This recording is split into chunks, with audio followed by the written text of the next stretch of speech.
dreams come true. You're watching Fox Sports. Baseball needs Mark McGwire. He's the right man at the right time in the game of baseball. When I touched his bat tonight before the game, I knew tonight was going to be the night. Down the left field line, is it enough? Gone! There it is! 62! Touch first, Mark. You are the new single-season home run king. And I can honestly now say I can rest my bat alongside Roger Maris's bat in the Hall of Fame, and I'm damn proud of it. He is genuinely someone that we can all look up to and realize that greatness is in our midst. You know, people are saying it's bringing the country together. So be it. I'm happy to bring the country together. And you will always know where you are at 8:18 p.m. Central Time, September 8th, 1998. What a wonderful feeling a father could have. Told him I loved him, gave him a kiss. Next thing you know, I see him at home plate. This belongs to you as well as it belongs to me, and I thank every one of you. I honestly and truly wanted to hit it for the city. Best fans in America, the best fans in baseball. Thank you. Let's enjoy the night. He truly has made the great American pastime the great American present time.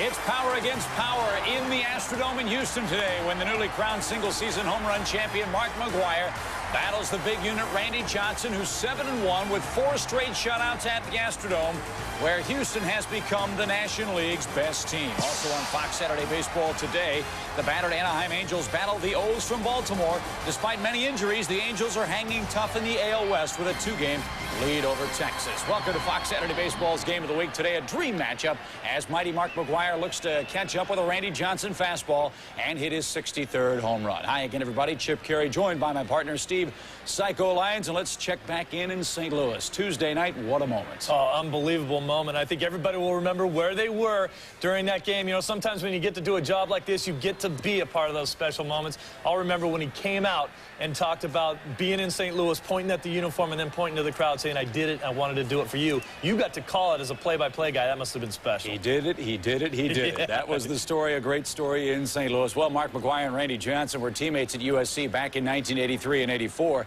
So there's a lot of mutual respect between the game's best power hitter and its best power pitcher. But even the home run king has to be in awe of what Randy Johnson has done since coming to the National League.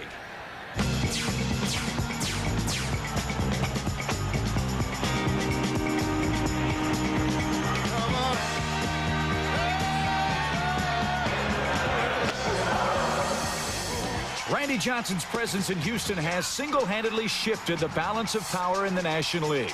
The big unit's overwhelming stuff, aided by leaving an acrimonious situation in Seattle, has left National League batters dazed and confused.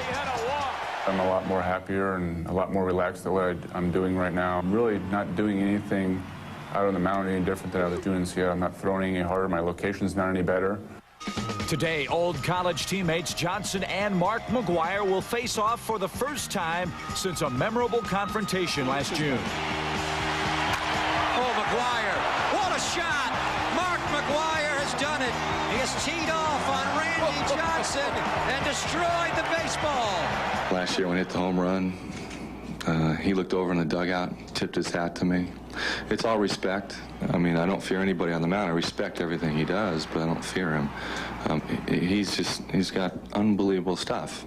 And when he's going, you're not going to get a hit. Well, Randy's been the spark plug for a great Houston ball club. They have the best record in the National League right now, and they are a serious World Series champion caliber ball club. They lead the Braves and Padres by a game and by 2, respectively. And boy, oh boy, Jerry Hunsaker might win the Executive of the Year for landing the big unit, Randy Johnson. Well, if you're any other team in the National League that thinks you're going to make it to the playoffs, you better be very, very afraid of the Houston Astros right now. Very good team. Johnson says it's a better team than the Seattle team he played on. They have better team speed, and they have a closer that can get get the job done. By the way, Houston can clinch the National League Central if they win and the Cubs lose today. That's what happened yesterday in Chicago. Sammy Sosa moving closer to mighty Mark McGwire. He's hit more home runs against Milwaukee than any National League team this year. He teed off on Bill Pulsifer with his 59th out onto Sheffield Avenue. The wind was blowing out at the friendly confines, but they weren't friendly for the Cubs, whose starting pitching is in a shambles. Milwaukee beat the Cubs 13-11, the final score. But good news for Cubs fans, they got a lot of help in the wild card races. Both the Mets and the Giants lost, but the Cubs have got to get their pitching straightened out. Hey, I'm not going to make any predictions. Look how close that race is. I know who you want to win. Anybody can still win it with about 2 weeks left to play. How about Anaheim with all those injuries, Psycho? They're still ahead of Texas by 2 games. Zeal and Stottlemyre and Clayton haven't given Texas quite the push that they would have hoped. And how about the Toronto Blue Jays? They've come out of nowhere since trading everybody at the deadline. They've got their players playing in the positions they thought they would perform best in. Jose Canseco now a DH, and now they're 5 games out of the playoffs. Yeah, there's probably not enough games for them to catch Boston, but you know how Boston fades in the later part of the season every year, but I don't think it's going to happen this year. They've had a good season. And Roger Clemens, a serious Cy Young candidate, and he might want to, well, get into boxing a little bit here. A little fight shown by Toronto last night. Clemens a little frustrated in the game. He belts Scott Brocious in the back with a pitch. Joe Torre thought he should have been thrown out of the game. Then Hideki Arabu retaliates. He hits Shannon Stewart. Arabu charges the plate. No punches were thrown in this scrum, although video replay showed Darryl Strawberry swinging wildly at somebody in that big pile. Don Zimmer, Homer Bush ejected for the Yankees. Bill Risley and Tim Johnson ejected for the Toronto team. An ugly scene as the Yankees now, well, they're 11-12 in their last 23 games as Toronto beats them by a score of 5-4. An ugly scene in New York. But happier times this past Tuesday in St. Louis when Mark McGwire became the single-season home run record holder. It was a truly inspiring moment, a moment that makes us all remember why we love sports and baseball in the first place, and definitely worth another look. The home run record has held this country captive for the better part of the 20th century. And now we are all captive waiting for home run number 62. The Cincinnati Reds have not allowed a McGwire home run in 1998. The only team that can say that. In the left field. They can't say it anymore. 60. Wake up, Babe Ruth. There's company coming. It's Mark McGwire with number 60, and they're going berserk here at Busch Stadium. Saturday in the park. He is looking for home run number 61. Right down the line and foul. That'll give you goosebumps.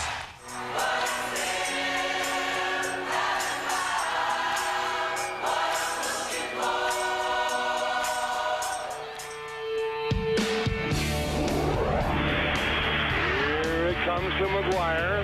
Swing. Look at there. Look at there. Home run McGwire. 61. History. Bedlam. What a moment. Pardon me while I stand up and applaud. How does it feel, man? Hey, how does it feel? Pretty good. It's been like a fairy tale script. Third person in history hit 60. Babe Ruth wore number 3. I hit it on the 3rd pitch. And then yesterday, my father's 61st birthday, hit my 61st home run. Everybody was waiting for that swing, and when he connect, was like, you know, my heart was one like this a couple of times, and I mean it. This is something that I'm never gonna forget, and I want like yes. If it's meant to happen tonight, this is for the city of St. Louis. Matt McGwire looks on, wondering if this is the at-bat that Mark McGwire moves one place in front of Roger Maris. Down the left field line, is it enough? Gone! There it is! 62! Touch first, Mark. You are the new single-season home run king.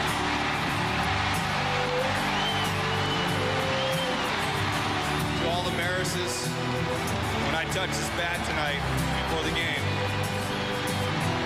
I knew tonight was going to be the night.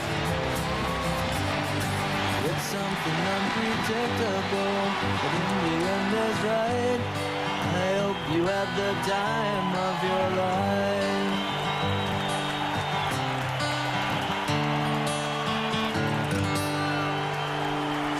Wow, still get chills, still get goosebumps, still get teary-eyed when I see that. Certainly my feel-good moment in all of sports to be a part of that great, great scene in St. Louis at Busch Stadium. The million-megawatt smile of Mark McGwire and Sammy Sosa there to cheer it on. It just felt right the way that it all worked out. I tell you, I was standing right next to him when he came to hug the Marises. Gave me a high five before he went back on the field. That was special for me. But when he came back out on the field, pointed at the St. Louis emblem on his shirt and then pointed back into the crowd to say, I did this for you. I wanted to do it here at home. You know, I got the goosebumps. I got them right now just talking about it again. I was working for the Cubs that day, and I glanced over at the KMOX booth in St. Louis where Joe Buck's dad, Jack, a man that I idolized and grew up listening to in St. Louis, it appeared he was weeping and crying. He's seen everything there is to see in sports, but that moment touched everybody. Race, creed, everything, with Mark McGwire hitting that 60-second home run. It was a very, very special moment, something we may never, ever see again. Well, I think what we really saw was Mark McGwire let down a little bit and show us all a little bit more of who he was. And I think the guy that helped him more than anybody with that was Sammy Sosa because of his support and his outgoing personality. Two class acts, two heroes for a sport that has needed them for quite some time. All right, before we disappear, I'm going to make this image disappear. We've been playing a computer trick on you, folks. Here's what I mean. It's really a green screen behind us, and I've always wanted to do this. We're going to debut a new set tomorrow. I'm going to make you disappear. Oh, no. Oh, no. I'm here for good. Hey! Hey! Oh, my name's Howie Long. I got the tough guys.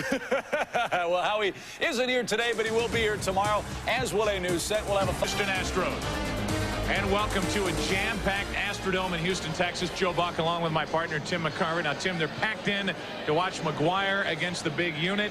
But they also better be packed in to watch these Houston Astros because right now they have the best record in the National League. A game better than Atlanta, two better than San Diego. And I guarantee you, since the addition at the trading deadline of Randy Johnson to the Houston Astros, they have the Braves and the Padres scared to death. And the reason for that, since acquiring Randy Johnson back on July 31st, the Houston Astros have been the best team in baseball. They are 30-9 since that time.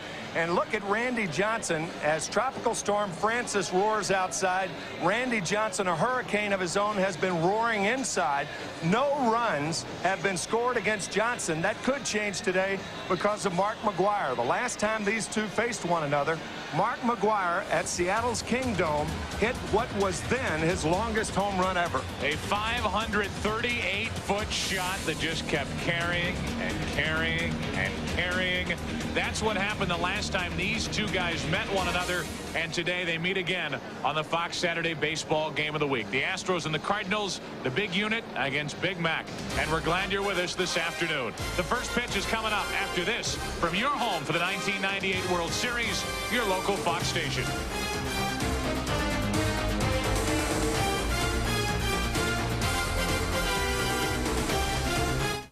Well, the Cardinals are in Houston. Mark McGwire gets ready to take on Randy Johnson, and we bring you the MCI starting lineup for the St. Louis Cardinals. Tony La Russa had a smile on his face when he told me Joe McEwing would lead off at second base.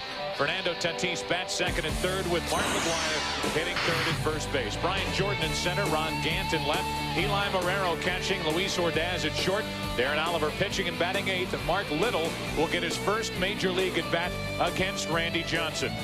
And we look at the Houston Astros defensively, and this is a very good defensive ball club, especially at second base. Craig Biggio, 4 consecutive Gold Glove awards.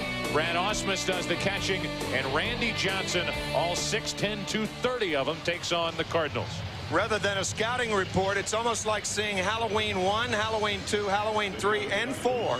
Terrifying to opposing hitters. He has not allowed a run in this ballpark since joining the Astros back on July 31st.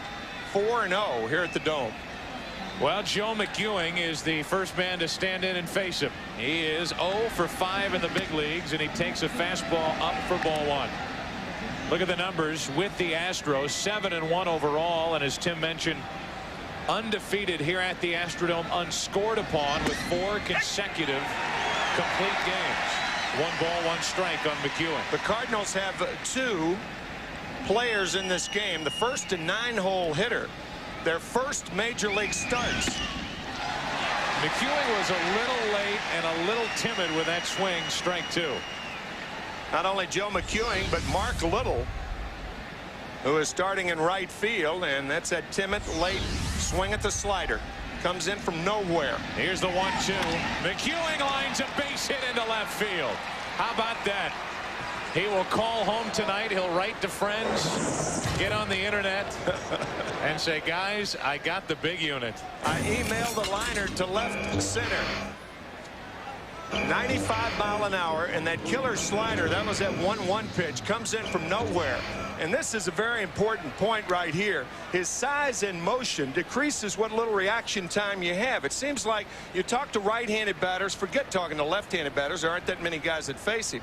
You talk to right-handers, and they say they just can't pick the ball up soon enough to be effective against him. Here's Fernando Tatis. He takes a swing and comes up empty. Well, that was an example.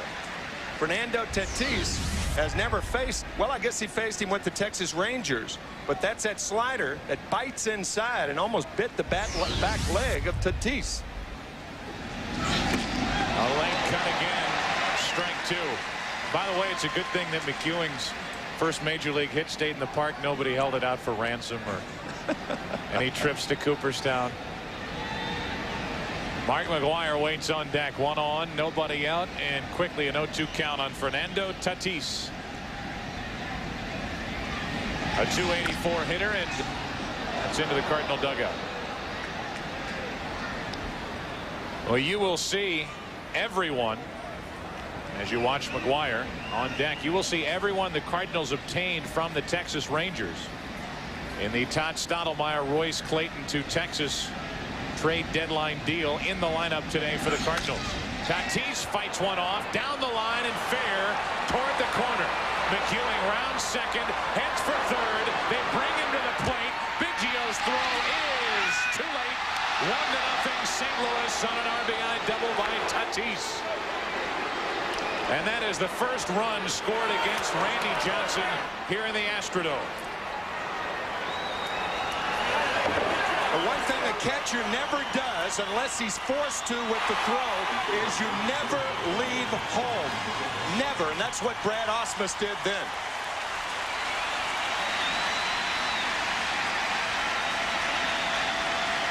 We would like to welcome those of you watching other games as you check in here in Houston with Mark McGwire facing Randy Johnson. We've already had something happen here that hasn't happened since Randy Johnson became an Astro. The Cardinals have a run with the flashballs popping. McGwire takes a strike.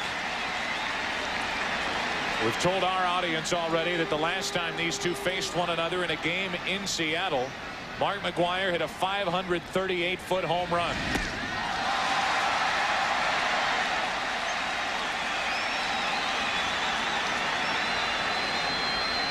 Fans across the country waiting for home run number 63. And so's McGwire now with Sammy Sosa 3 behind him with 59. That's ball 1 low and away.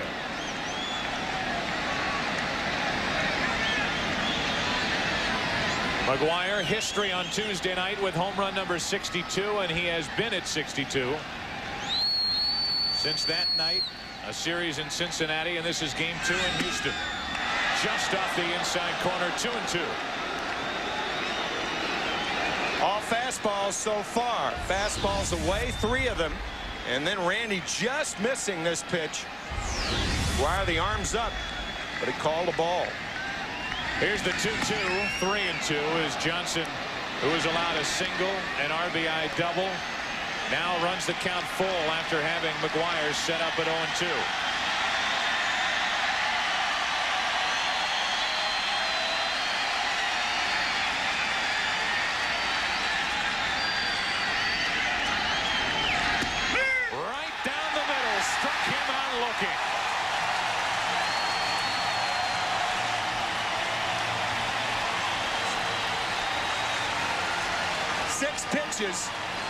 The first 2 nasty, unhittable. Mark McGwire thought the last pitch was outside.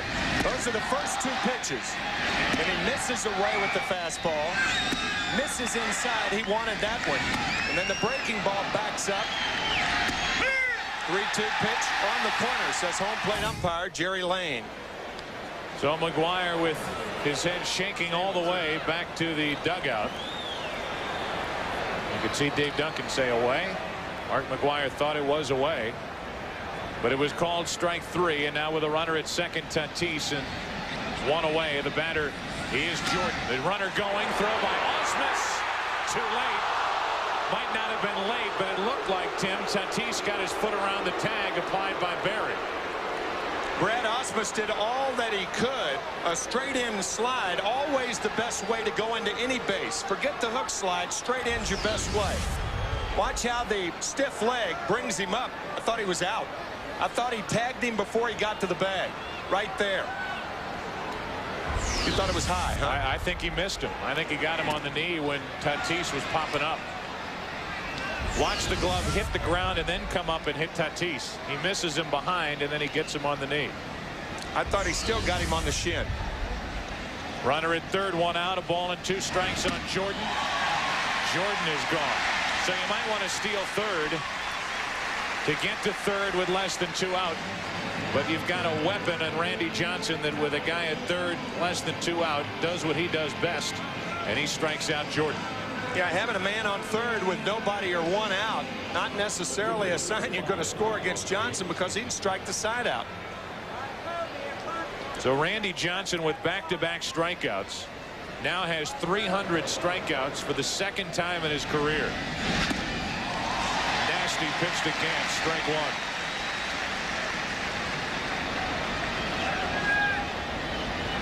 The Cardinals get a leadoff single from Joe McEwing, his first major league hit. He comes around to score on an RBI double into the right field corner, hit by Tatis. And he should not have scored. If Brad Osmus stays home, then McEwing does not score. Watch the play, the throw by Biggio. Watch where Osmus is. He's up the line and now tries to make the tag turning to his right. If you ward that runner off with your left leg, there's no way that McEwing scores on the play. A ball and 2 strikes on Gant. Key point is, unless the throw drags a catcher off a home, he should really be straddling the line. That's how you ward that runner off. Put the weight on your left leg, ward the runner off to your left. Gant, a ground ball base hit through the left side. 2-run score for the Cardinals in the first inning against Randy Johnson. Gant with a 2-out RBI single, and for Ron, it's RBI number 59.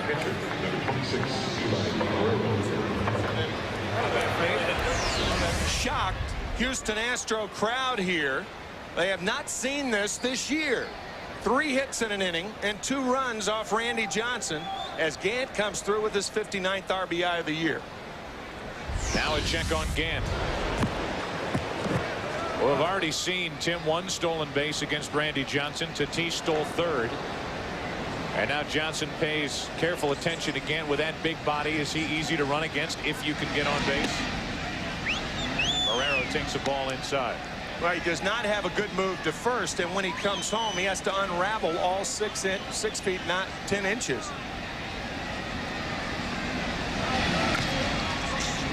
One ball, 1 strike on Marrero. The move of Randy Johnson and his fielding. He's committed 9 errors. That's by far the most of any major league pitcher. So if it comes down to postseason play with Randy starting, look for somebody to use the bunt effectively against him early in the game, particularly when he's winding up, because he falls toward that third base side and can't really recover to field the ball to his left. 1-1 on Marrero, a .260 hitter with 4 homers. Gant's running. And a pretty healthy cut by Marrero to make it strike 2. Gant had a good jump. Well, obviously, Tony La Russa and his staff are no strangers to Randy Johnson. His staff coming directly from the American League and the Oakland Athletics, and Randy Johnson spending and making his name in the American League with all Texas, and now he has been front row and center watching McGuire the second half of the year as you look at the Houston Astros starting lineup, brought to you by MCI. Craig Biggio leads off at second, probably the best in the game in that spot. Ricky Gutierrez batting second at short, with Derek Bell in right field batting in the number 3 spot. And he goes often unmentioned in this lineup. A very good balanced lineup with Bagwell at first, Alou in left, Richard Hidalgo, the rookie in center field, with Sean Berry at third, Brad Ausmus catching, and Randy Johnson pitching and batting ninth. How about the defense for the Cardinals? It has not been a good defense in 1998 with 130 errors. But again, we remind you, as we talk about McGwire and the home runs, he is also a former Gold Glove winner as you look at the left-hander, Darren Oliver. Darren Oliver is 8th start for the Cardinals. One thing to keep in mind, the Astros are a contact lineup for Oliver, who is strikeouts per 9 innings, the lowest of his career, about 4.5 per 9 innings. So look for the Astros to put a lot of balls in play. They are a very, very difficult lineup for a left-handed pitcher in particular. You've got Biggio, who bats right-handed, Gutierrez, Bell, Bagwell, Alou. They can load up right-handed pitching. The 1-0 pitch is high from Oliver. It's 2-0. But I think you look at this Houston Astro lineup and this Houston Astro team, and I agree with a lot of people who think that going down the stretch they've played as the best team in the National League, and going into the playoffs they might be the best team in the National League. I agree with you with Randy Johnson. 3-0 from Darren Oliver. Well, let's talk about the league-leading Astros. Best in the National League with regard to record, RBIs, runs scored, second in the league in batting average, second in the league in pitching. There's a strike, and it's 3-1. Their defense is superb, especially up the middle. Biggio and Gutierrez. There's Derek Bell, a guy who has resurged into prominence once again in the National League. 3-2 now on Biggio. To me, there is no question Jerry Hunsaker is the executive of the year. I couldn't agree with that more. He's the GM here in Houston, with the additions he made before the year and during the year. If I had a vote, he'd get it. 3-2 pitch is chopped foul. There are other executives in the National League of note. Kevin Towers certainly has had his San Diego Padres in the hunt from the beginning. John Schuerholz of the Atlanta Braves, but remember, the Braves have not acquired a closer for postseason. That could be a glitch on Schuerholz's record. There's Jerry on your right now, leaning up as Biggio takes ball 4 high. Same stuff, different day. Biggio starts by getting on base with Gutierrez, Bell, and Bagwell coming up. How about the scouting report on Darren Oliver? He's a left-hander like Randy Johnson, but that's where it ends. That's where it ends with any other left-hander. Fastball not overpowering, but he can come inside. Does have questionable problems with his control, and his consistency with his curveball also a problem. 1 on, nobody out for Gutierrez.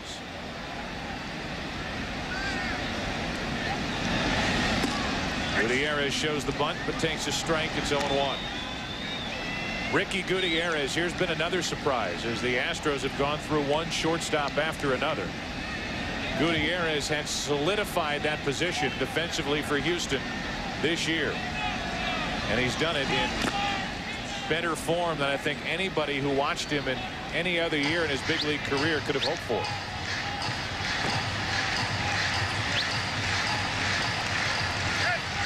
And then there's him, Larry Dierker, guiding this Houston Astro club. First year was last year. They win the division. Second year is 1998, and right now they have the best record in the league. Larry trying to become the first National League manager to win titles in his first 2 years. That's his first full 2 years. I'll tell you the caveat on that. Tommy Lasorda managed the Los Angeles Dodgers the last 4 games in 1976, but then Tommy won it in 1977 and 78. So those were his first 2 full years. But Dierker, of course, in 1996 was a broadcaster. Runner goes on a pitch inside, throw by Marrero, no chance, and Biggio has number 46. 46 doubles, Tim, 46 stolen bases, an average of 328 and 20 home runs. Yeah, the thing that's impressive about the Astros, they not only steal a lot of bases, second in the National League, they don't get caught that often. Biggio's only been caught 5 times in 51 tries. So there's the runner at second with nobody out. A 1-ball, 2-strike count on Gutierrez, who will try to get him over. Trying to go to right, slicing foul. I think when a right-handed batter, and I know this is an arguable point, and I expect one from you. You looking at me? Yes, I am. When a right-handed batter tries as diligently as Gutierrez did on that swing with an inside fastball and moves the runner from second to third, I think he should get credit for a sacrifice. No argument out of me. No? Nope. Sorry to disappoint. I'm gonna keep trying. I agree. A leadoff walk, a stolen base, and Gutierrez chops it foul. And you can just see by the way he's swinging the bat, his objective is to get Biggio to third. And even though the Astros trail by 2 runs, see this swing right here. It's almost an inside-outside swing. That's what he did with that fastball prior to that.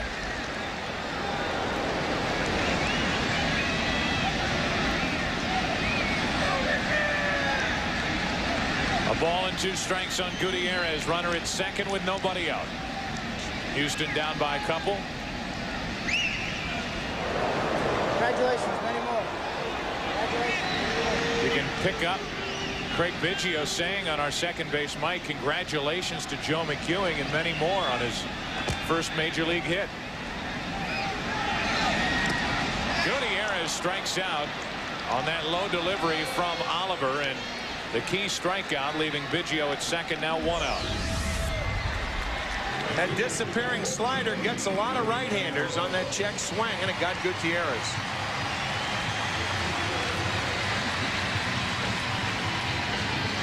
So now Biggio at second with 1 out for Derek Bell.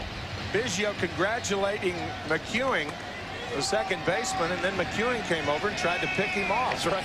You can't do that to guys just congratulating. Maybe you didn't hear him. Oh. It's Joe McEwing who has his first major league hit tucked under his belt. He got it off Randy Johnson to start a 2-run first for the Cardinals. Joe McEwing, by the way, is kind of the darling of the Cardinal organization. The 28th round draft pick, and was never supposed to do much. He just goes everywhere and hits, and he plays every position defensively. Runner at second, 1 out. The batter is Bell, who hit his 20th home run of the year here last night. And he takes a strike from Oliver. Last night, Derek Bell against Matt Morris shot this ball to center field.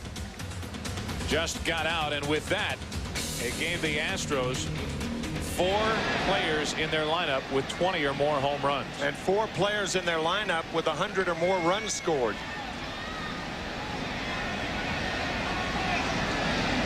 Biggio at second, 1 out, and the 0-1 to Derek Bell. 91-mile-an-hour fastball is high, 1-1, and there are the runs scored. The Century Club will call it. Biggio, Bagwell, Bell, and Alou just got there. And you see what the Astros have done, one of 3 National League teams in the past 50 years to accomplish that feat. Here's the 1-1. Runner stealing third. Biggio thrown by Marrero, too late. Biggio now has 47 stolen bases. You can see him down at second base, inching off, inching off, inching off. A great jump. Third is easier to steal than second. You have no one holding you on, particularly with the right-handed batter up there, because that catcher has the impediment of the hitter. Almost have to throw behind him. That's what Marrero did, and Eli did all he could. Biggio just beat the play. Down 2 balls and a strike on Derek Bell. So Biggio did what Gutierrez couldn't. Gets over to third with 1 out, and the count 2-2 on Bell.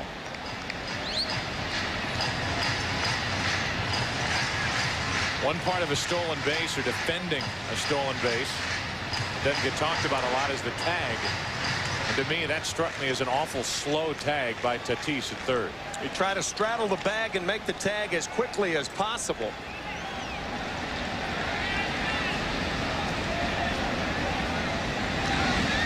Bell pops it up, and it will not be caught. It drops foul down the right field line.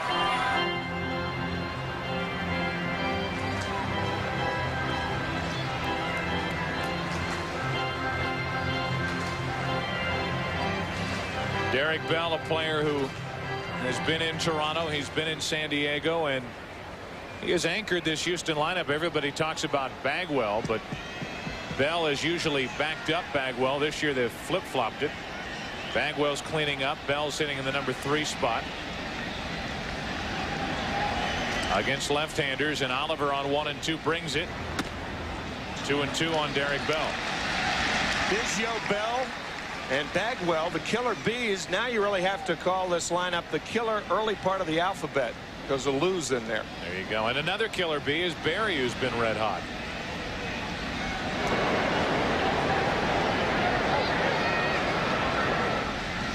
Here's the 2-2 to Bell. Full count from Darren Oliver.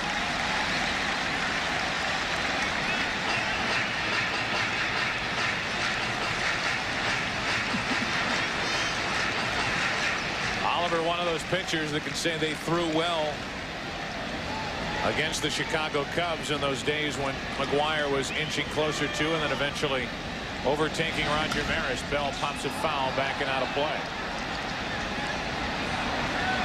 A lot of times, Joe, if you're a hitter, you can tell, not that you didn't know going in, but you can tell by your first at bat how a pitching staff is going to approach you.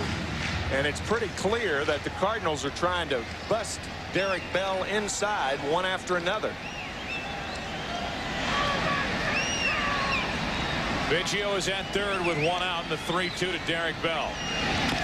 A chopper on the infield will score a run. Tatis makes the play. It's a 2-1 game and an RBI for Bell, number 104. Talk about a marvelous trip around the bases. Craig Biggio, after a walk, steals second, steals third, and comes in on a ball that a lot of guys wouldn't come in on. Running on contact, scores easily without a play. That's part of that balance we were talking about in the Astro lineup. They can go little ball with you or long ball with you. Bagwell, who likes to go long ball with you, takes a strike. One thing that's interesting when you watch Biggio, think about a few years back when the Cardinals were hot on the trail of Biggio when he was a free agent for a while. He opted to stay in Houston as Bagwell gets a base hit into left field. And when Biggio didn't come to St. Louis, Mark Grace, who the Cardinals were also after, didn't come to St. Louis. And you wonder how history would have been different had the Cardinals signed Biggio and Grace to long-term contracts. Mark McGuire would not have been a Cardinal. But there was a hole at first base, and last year they filled it with McGuire. And then he makes history in that Cardinal uniform last Tuesday night. It was a domino effect. Weiss was in there as well. Walt Weiss, who was talked about by the Cardinals as coming there, and that was in Ozzie Smith last year, and he didn't want to deal with all that. As the pitch is low to Alou for ball 1. Speaking of domino effects, Moises Alou was the first domino traded from the Florida Marlins. A ball club that has just been totally dismantled. Marrero blocks it, but not well enough as Bagwell will get down to second on what will be a wild pitch. Now a hit could tie it here in the first.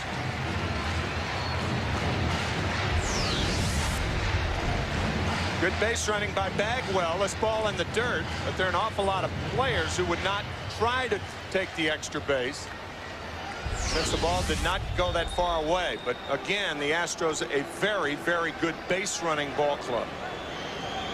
Here comes the 2-0 pitch to Alou. Runner at second, 2 out, and the ground ball.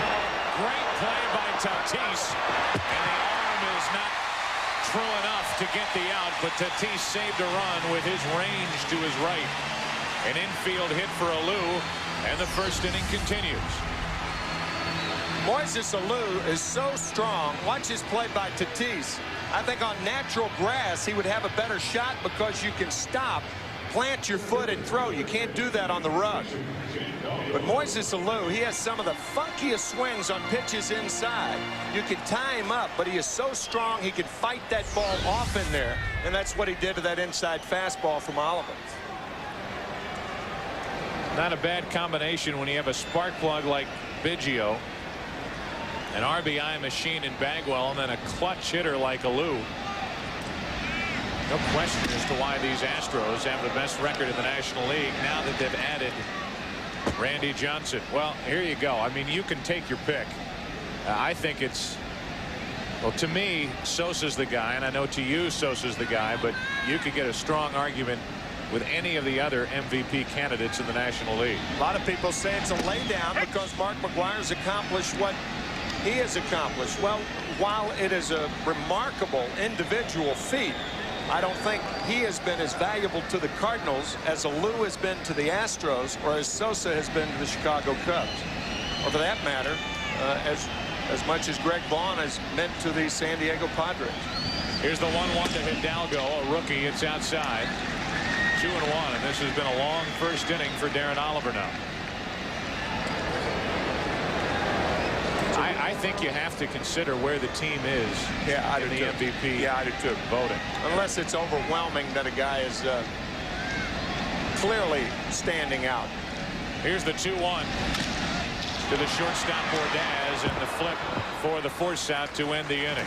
A 30-pitch first inning for Darren Oliver. He hangs on to a lead as the Astros get one and lead two. Here at the Astrodome, David Hill has no idea how long I worked on that banner last night. Not happy with the way I drew him, but better luck next time. As Randy Johnson, who struck out the side in the first inning, deals outside to Luis Ordaz, a 150 hitter. Well, let's say it now about Randy Johnson. As Johnson gave up 2 runs in the first inning, Rob Matwick of the PR department, PR director here in Houston, does a terrific job of the Astros. Came in and told us that Randy was sick last night. So there's got to be something wrong with him when he gives up 2 runs in the first inning. And I'm glad he told us, because Randy Johnson was ill last night. Flu symptoms, and he had been throwing up for most of the night, dehydrated. So Randy not on his A game here this afternoon. And as we mentioned in the first inning, he is now in the 300 strikeout club for the 2nd time in his career. Nolan Ryan, a favorite here in the state of Texas. 6 of them. 7 no-hitters and 6 300 strikeout seasons. Unbelievable. 2 balls, 2 strikes on Ordaz. Nolan Ryan will go in the Hall of Fame next year. There are some locks. Gut locks. Including George Brett, who is one of our colleagues now at Fox Sports. The 2-2 pitch to the right side for Biggio. 2 hops, and Ordaz is gone. Now listen carefully. This Tuesday, on a special edition of FX Baseball Saturday Night, the Red Sox are in the South Bronx to take on the Yankees beginning at 7:30 Eastern. Out west at 7 p.m. Pacific, you'll see Sammy Sosa and the Cubs taking on San Diego. Check your local cable listings for the game and time in your area on FX. With Ordaz out of the way, Darren Oliver doesn't figure to stand much of a chance against Randy Johnson. Ball 1. Ball 2. Chicago Cubs going to San Diego and facing the Padres. When the Padres do not have Tony Gwynn, you're looking for every edge you can get when you are tied with another club with 14 games left to play, as the Cubs are tied with the Mets. Here's the 2-1.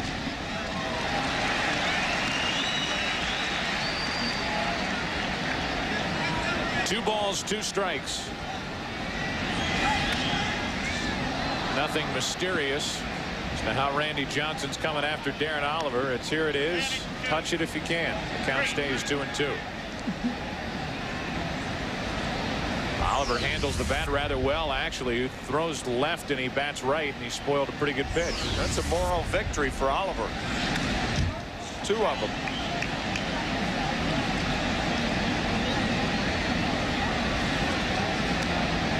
Are they ever? They brought out those banners from the Nolan Ryan, Mike Scott days around here. Honey, we can get it out again. We got Randy Johnson. Boy, Darren Oliver's having a pretty good at bat. 3 foul balls off Randy Johnson. Keep in mind that Darren Oliver came to the Cardinals from the Rangers, and having his first at bats as a professional or as a major leaguer this year. Down and in to run the count full at 3-2.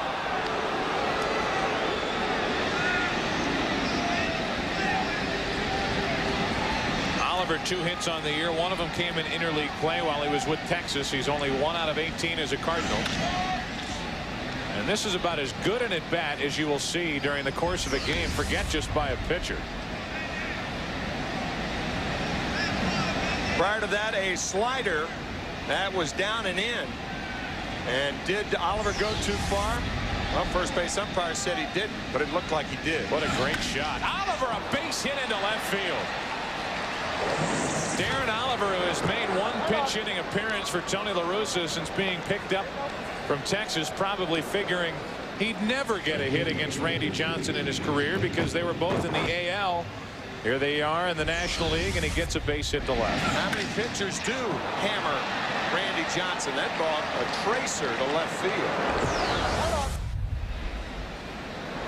So Oliver's on with 1 out. And it is the first major league at bat right here, right now for Mark Little.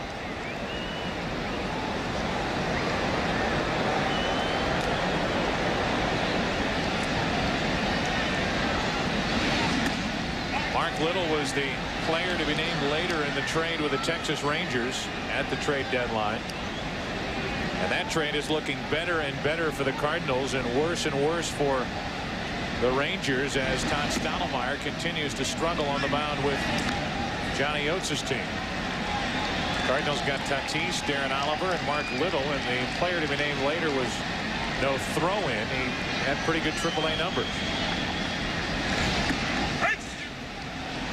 2-1 from Randy Johnson. Couple that with the fact that the Cardinals are interested in signing Todd Stottlemyre, who is a free agent at the end of the season. 3-1 from Randy Johnson. Somebody better call the guys who are typically out in the bullpen. They haven't had to show up in the first 4 Randy Johnson starts here in Houston. Been in the clubhouse. Yeah. Here's the 3-1. Little rips it foul, and you can be assured that this is not typical Randy Johnson. These are not typical swings against Randy Johnson. Why would you be wearing those glare patches inside? Not only that, they're fake. Yeah, they're fake eye black. I like the old ashes from the court and stuff like that. Now a walk to the number 9 hitter Little. That's his first major league at bat, and he is on to make it 2-on, 1 out. Joe, we talked about free agents and possibility of the Cardinals signing Todd Stottlemyre. Well, the Houston Astros have to determine whether they're going to sign Randy Johnson. Talking about it before the game. Remember, the Astros are going into a new ballpark in the year 2000, and that could generate a ton of extra income. There's a strike. I think when they go into that ballpark, their small market status bulges to a rather large market status. It's when you have a stadium that becomes a cash machine, like in Cleveland, like in Baltimore. Cleveland was a small market team, and now they continue to spend to keep the good players they have and add players that they need and want. 1 ball, 1 strike on McEwing. Same with the Baltimore Orioles, with the highest payroll in baseball. Here's the 1-1. Low from Johnson, 2-1.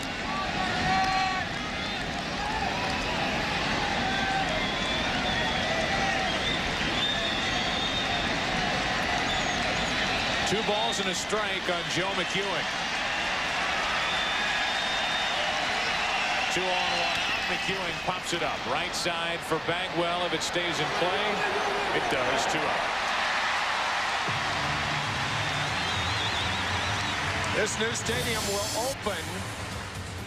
Or those, I guess, the plans for the new stadium. It's already under construction near downtown. That retractable roof. And it opens opening day. The year will be 2000. The ballpark in Union Station. And that is going to be a gem here in the city of Houston. As Tatis takes the ball up and in, as the fans, sports fans here in the Houston area, live another football season without an NFL team after the Oilers left for Tennessee. This place opened up in 1965, as you saw the Astrodome, the original. So this is the 34th year of baseball here, the Astrodome. Look at Randy Johnson, doubled over. He is not right today. No. Here's the 2-0. Tatis into center field. Hidalgo to his left to get it. And the inning comes to a close. A hit, a walk, 2 left. Bottom of the second, 2-1 St. Louis.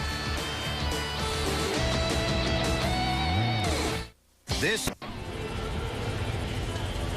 from a gloomy downtown Houston with Tropical Storm Francis swirling around outside.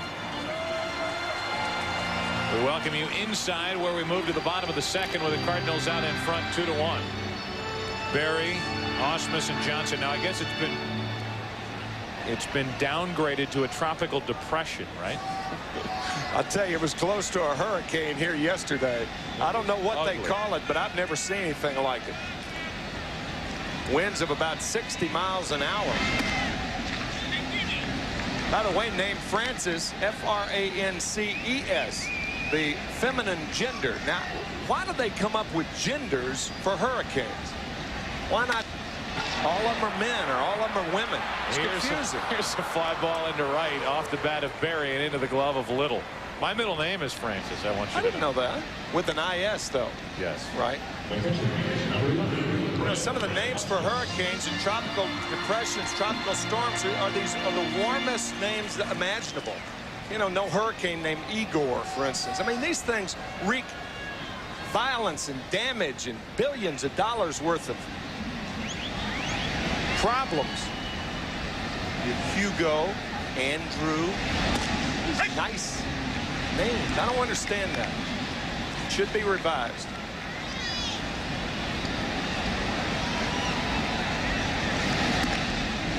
One ball, one strike. I feel like I'm going to turn on cable one night and see you standing in front of a brick wall doing a little comedy routine on this. I agree with you, though. I mean, at least make the names imposing. Yeah.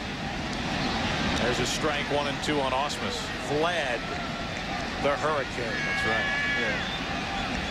Bubba. Corky. No, not Corky. No. Corky's quirky, but it's not violent enough. Ausmus with 1 out, nobody on. We didn't talk about this stuff on Tuesday night. No, we didn't. 1 out, nobody on, and Ausmus takes it outside. 3 and 2 from Darren Oliver.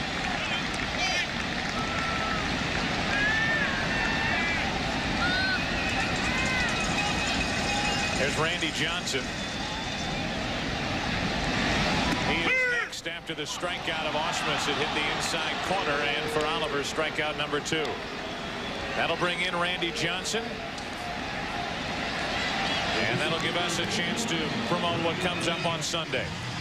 Tomorrow, 2 legends of the game square off as Troy Aikman and the Cowboys take on Elway and the Broncos in a battle for the ages. Immediately following the Buccaneers-Packers clash at Lambeau. It's all a part of Fox NFL Sunday doubleheader action beginning at noon Eastern, 9 a.m. Pacific. Tomorrow on Fox.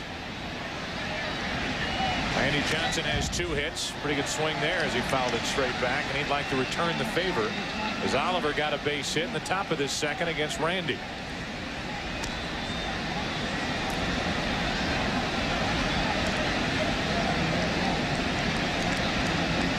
Randy Johnson has said how he needs to improve on his efforts at the plate, especially in the game of bunting to get men over. Johnson strikes out. That's back-to-back strikeouts for Oliver, and 3 in the game for the left-hander from St. Louis. McGuire will bat in the 3rd. Cardinals up by 1. Mark McGuire stands in to lead it off against Randy Johnson here in the 3rd inning with the Cardinals up 2-1. ball up and away from Johnson, who's been behind quite a few hitters in this game already. That is smoked foul.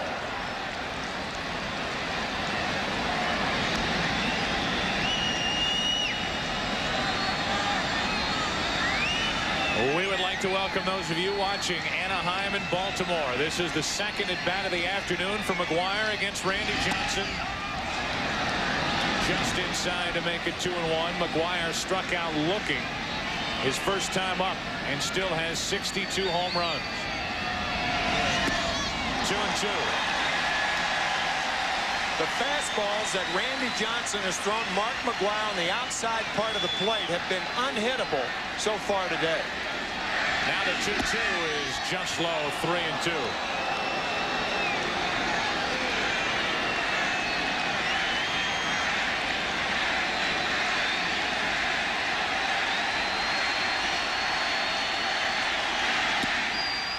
Up high for a leadoff walk.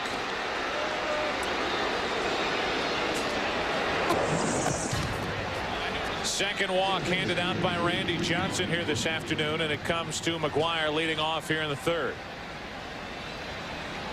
That brings in Brian Jordan, who was one of the 3 strikeouts for Johnson back in the first. But Randy did allow a leadoff hit by McEwing, first major league hit, an RBI double by Tatis. And then a 2-out RBI hit by Gant to make it 2-0. The Astros got a run in the first, driven in by Bell.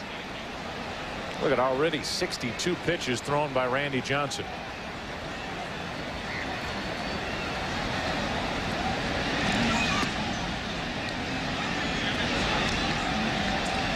One ball, one strike on Jordan.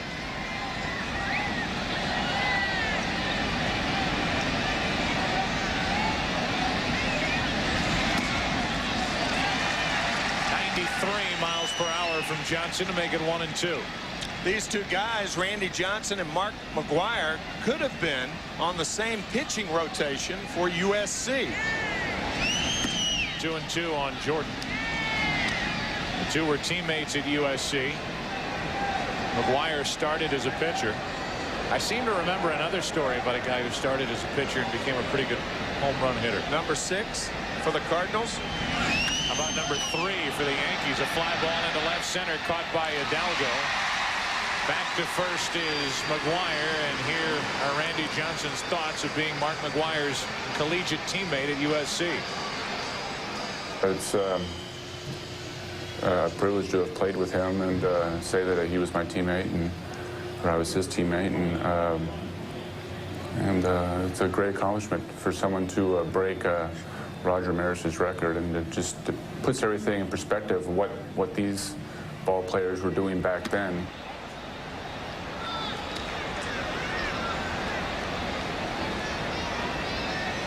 There's a picture. Now, these are two very large men. Mark McGuire is on your left, seated, with Randy Johnson, 6'10", towering over the back row. Do you think Randy Johnson ever stood in the front row for a picture?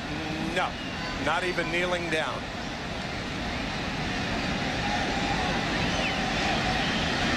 The 1-1 to Gant is his strike, and that's 1-2. Randy Johnson standing in the back row. Mark McGuire was the second row. That's right. Those are the days back at USC, and Rod Dado, the longtime coach at USC, was in St. Louis for Mark McGuire's historic chase, his catch, and his passing by Roger Maris last week. Oh, is that right? I didn't know that. Yeah, he was there. Here's the 2-2. Gant strikes out, and that's number 4 for Randy Johnson.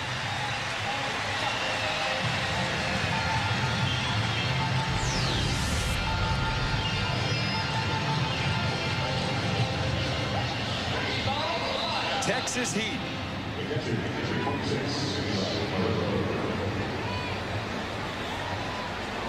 What a great angle for Randy Johnson's pitch. It really is. To Ron Gant. The angles weren't all that good from Randy Johnson when he walked Mark McGuire, and for McGuire, it's his 152nd walk of the year. which is a new National League record, but still well away from a Major League record, which is held by Ruth. He walked 170 times. Back in 1923.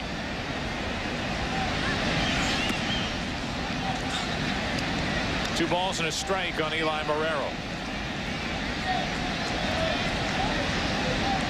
With all the power numbers of McGuire, you start to focus on that. You forget about the walks. Even McGuire had forgotten about the walks when it was mentioned to him the other day in Cincinnati that he was approaching that record. His reaction was, whoa, sarcastic, like, ooh, the walk record. Everybody hold your breath. And it has added to his on-base percentage, which has gone through the roof as Marrero flies into right, caught by Bell. McGuire came in with an on-base percentage of .469. It would be the highest in the National League since 1935. The Cardinals back to the field. The Astros down by a run, and they will send in the top of the order Biggio, Gutierrez, and Bell against Darren Oliver. And the numbers for Biggio: led off for the walk, stole second, stole third, and scored on an infield groundout. We were trying to think of leadoff men in the game today, and Biggio's at the top of my list. Mine too. First half of the season, I was talking about Biggio being the MVP. He wasn't on our list, but even though the overall numbers aren't what Sosa or McGuire or even his teammate Moises Alou are doing, I think you could make a strong case that this guy is as valuable as any player in the league to any particular team. When you look at what he is doing, the all-time Astro ranking, #2 in hits to first base coach Jose Cruz.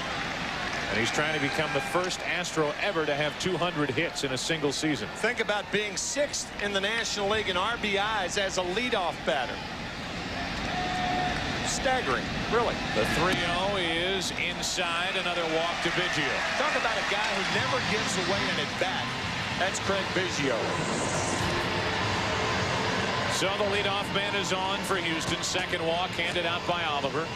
And we'll tell you that next week on Fox Saturday Baseball, you can catch the American League leading New York Yankees in Baltimore to meet the Orioles or other regional action. It all begins with In the Zone at 12:30 Eastern, 11:30 Central.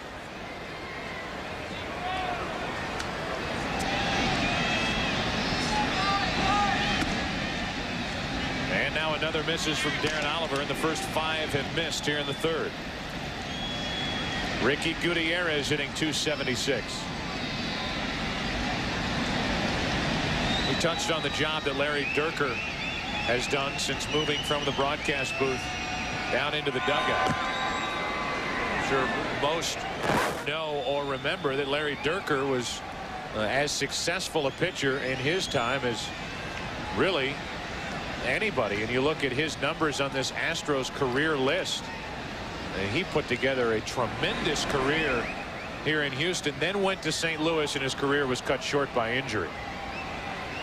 But in Houston, all-time leader in starts, complete games, innings, shutouts. And there have been some great pitchers to come through Houston. Biggio running again. Marrero's throw better this time, and Biggio's out. Caught for only the 6th time this season. And Marrero shows off that good arm. Not only a strong arm, but a very quick release. Good to handle, good pitch to handle, and a fine tag by McEwing. Now the 2-0 to Gutierrez is a strike. It's 2-1. The one thing I think about Larry Dierker as a pitcher who has become a manager that distinguishes him from most pitchers turned managers. To me, Larry Dierker understands the running part of the game, the defensive part of the game, the home run part of the game more than any pitcher that I've come in contact with in a long, long time. Because a pitcher's job is more of a specialty type, lonely out on the mound. They really don't concern themselves with the other parts of the game, but Dierker has. Fly ball into right. Mark Little back to get it. Gutierrez is now 0 for 2. And the point I was going to make about Dierker is one thing that sets him apart from a lot of managers today is he doesn't try to overmanage. He'll let his starting pitcher go deep into a ball game. A couple years ago, he said his best setup man to get to Wagner was his starting pitcher. And he doesn't like to get into all the matchups, and he doesn't try to call everything from the dugout. He lets his players think for themselves, and for that, these players love playing for Larry Dierker. They've thought pretty well this year. Yeah, if these guys are thinking for themselves, they've made some good decisions. That's right. 2 out, nobody on, and Derek Bell at the plate. There's a good fastball for a strike over the inside corner. How many pitchers have become good managers that you could think of? Not many. Fred Hutchinson was one. Not many in the history of the game. 2 out, nobody on for Derek Bell. We made the point the other day that the ex-players that seem to become the best managers are never really the superstars. Yeah. They're the bench players, or the 25th men on 25-man rosters of guys who, as you pointed out at the time, I think we were in New York, spent a lot of time over in the dugout watching their manager maneuver. Base is empty, and Bell shoots the gap in right center. Jordan on the run, won't get there. One hop played by Jordan. He drops it, but it's a double all the way with 2 out for Derek Bell.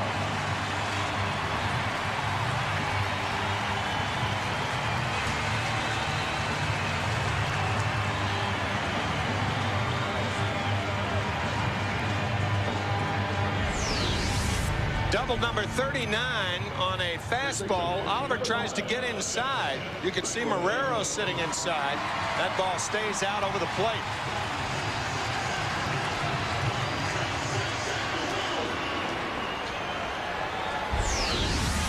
So now a runner at second with 2 out. The batter is Bagwell. Ball 1. Dallas Green was a pitcher turned manager for the Philadelphia Phillies when they won their only World Series title in one of the great playoffs in the history of the playoff system since it came into being back in 1969. Phillies beat Kansas City in 6 to win the World Series. Bagwell didn't like that call. 1 ball, 1 strike. Bob Lemon taking over the Yankees, and also Tommy Lasorda, an ex-pitcher who won a bunch of times with the Dodgers, 3 to be exact. Just on the outside part of the plate, says home plate umpire Jerry Lane. The ball looked like it was outside, however. Well, you asked me how many ex-pitchers I could think of who became good managers. I have Steve Horn to my left. I wasn't going to gang up on you. That is an unfair advantage. It is. He whipped out a list like he'd been saving it. That's outside, 2 and 1. Steve also mentioning Eddie Dyer, an ex-pitcher that won a World Series. I mean, you just can't think of that many guys. Usually, as we said, that 5th or 6th infielder, that 4th or 5th outfielder who has spent as much time observing as they have playing. The 2-1 to Bagwell is popped foul, backing out of play. Tying run at second with 2 out here in the Astros' 3rd inning. And Bagwell with a 2-2 count. The runners in scoring position. Each side has a hit. A total of 10 opportunities. The one hit by the Astros was just an infield hit that did not produce a run. Bagwell strikes out. Looked like the change. He was out in front. And Bagwell is gone. 4th strikeout for Darren Oliver. A 2-out double, a man left. Pulled the string on him. Bagwell's gone. It's 2-1 Cardinals. Luis Ordaz hacks at the first pitch, grounds to short, just like that, 1 away in the 4th inning. Ordaz is 0 for 2, and we'll give you our Aflac trivia question.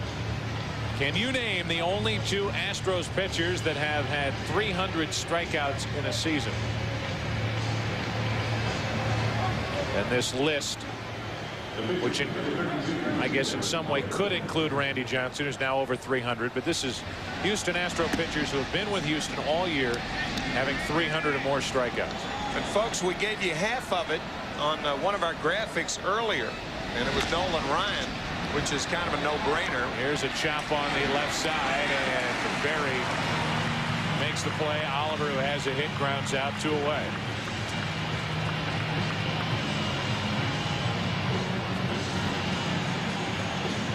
With 2 out, nobody on, Mark Little.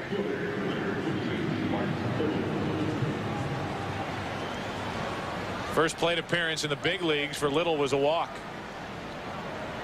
So you're shaking your head and you're saying Nolan Ryan was not one of the answers. You can tell the audience. Well, that's all right. I know that because I looked at all the graphics before the game. Well, that's not fair. I know. I was going to say Ryan. I think Mike Scott. I think Mike Scott is without a doubt one of them. But I was going to say Scott and Ryan, but that's not right. You're telling me because you already saw the. Already saw it. The 1-1 pitch. Low 2-1. So I'm at two disadvantages. You're sitting next to Steve Horn, that's right. number one. That's right. Our stat man, and also you see all the graphics. I know. It's all about real estate. Need better positioning up here. 2-2 on Little. So it's not Scott and Ryan. No. Little grounds to short. Gutierrez takes care of him, and a 1-2-3 inning. By the way, the first of the afternoon for Randy Johnson. Still 2-1 St. Louis. Oliver back to work. The bottom of the fourth inning. Cardinals out in front 2-1, and the Astros will have Alou, Hidalgo, and Berry. If anybody gets on Ausmus. Randy Johnson due up fifth in this inning if the Astros get there. Alou hitting .316, takes a ball low. Moises an infield single his first time up, and his average at .316. That's foul. Will it get out of play near the dugout? It's 2 rows deep. 1-1. You talk about a winner. This guy's a winner. Remember back in 1994 when the Montreal Expos had the best record in the National League? Who was right in the center of things? Moises Alou. Who was right in the center of things when the Florida Marlins won the World Championship? Moises Alou. And the same thing this year for the Astros. Up the middle, Ordaz to his left. Good range, good arm, 1 out. Well, our Aflac trivia question: can you name the only 2 Astros pitchers to have 300 strikeouts in a season? Our Aflac trivia answer: all right, Mike Scott. You got half of it. J.R. Richard the other. Did it twice in '79 and '78. Meanwhile, you brought up the name of Nolan Ryan, who pitched here for 9 years, 1980 to 1988. And his Astros strikeout high was 270 in 1987. We mentioned he did it 6 times, 5 of those times with the Angels, and once in his first year with Texas in 1989. Hidalgo took a ball.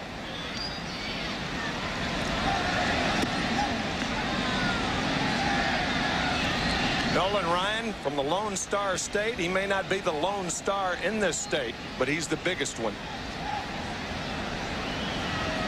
1 ball, 1 strike, 1 out, nobody on here in the Astros 4th. Houston down by a run. And Hidalgo a base hit into left field. Richard is on with 1 out, and now as it's booted out in left field, Hidalgo will get to second, and there's the tying run with 1 out. Single E7 to put the tying run in scoring position with 1 out here in the 4th. Ron Gant, the ball comes up on him. It hits him in the heel of the glove, allowing Hidalgo to take second base.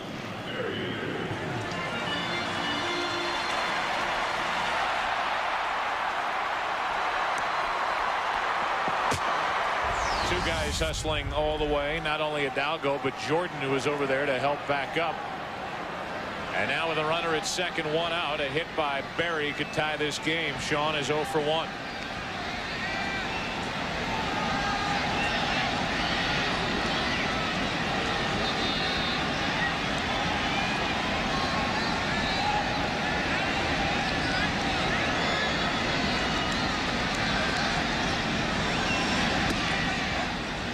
Berry took a ball.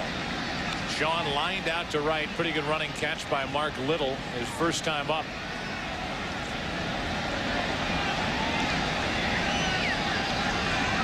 Darren Oliver trying to pitch around that single and the error. The 1-0. 2-0.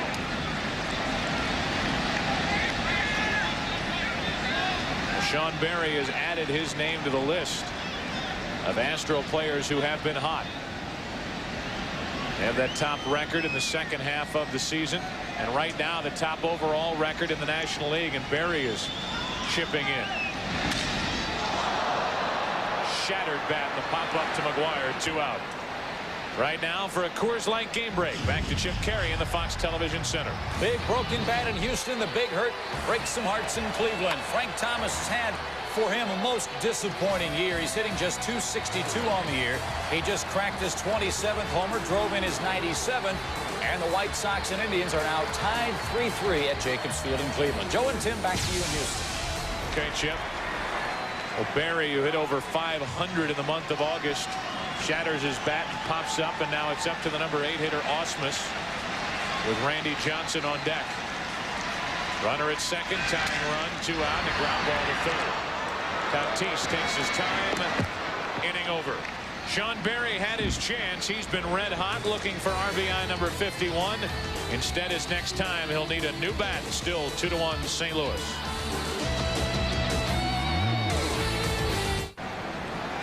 Randy Johnson back to work the 5th inning. Cardinals will have the top of their order, starting with McEwing, and that's strike 1. We brought up the name of Nolan Ryan. Fans around here never forgave owner John McMullen when Ryan left as a free agent and went to, of all places, the Texas Rangers, and then was still very effective with the Texas Rangers. We mentioned he had a 300 strikeout year. Now you look at Randy Johnson, the big unit, making this kind of a difference. The Astros at the trade deadline, 6.5 game back. You talk about comparing them to Atlanta and San Diego. Now they're out in front of Atlanta and San Diego, and the record of 30-9 since acquiring Randy Johnson. As Johnson brings it home to McEwing, that's a ball, and everybody says, well, Johnson, rent a player. It's not that easy to rent a player, have this city fall in love with him, and then let him walk away. If that is the case at the end of the year, it hurts some feelings and alienates some fans as McEwing fouls it back and out of play. I guess with the new stadium coming into being year 2000 opening day, there are 2 ways you can look at that. You can look at it and say, well, the Houston fans are going to fill this new stadium for 3 to 5 years anyway. McEwing strikes out, and that's number 5 for Randy Johnson. So why try to sign Randy Johnson for big bucks? The other way to look at it is if you want to whet the appetites as a winning ball club, since you have it all together, then signing Randy Johnson would be at the top of Jerry Hunsicker's list, perhaps, this winter. 1 out, nobody on, and Tatis out in front. Strike 1. McGuire next. There is no doubt that Houston shocked the baseball world when it was Houston that came up with Randy Johnson at the trade deadline. Not the Yankees, not Cleveland, not whomever you may have heard about. Houston was never mentioned.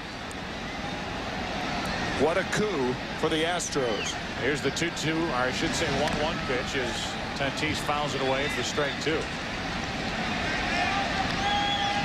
But you've got Johnson. That first round is what scares the heck out of everybody, and that's why we keep talking about the race for the best record, not only for Houston, but for the teams who might have to play Houston in a best-of-5 game series where you're going to have to face Randy Johnson twice.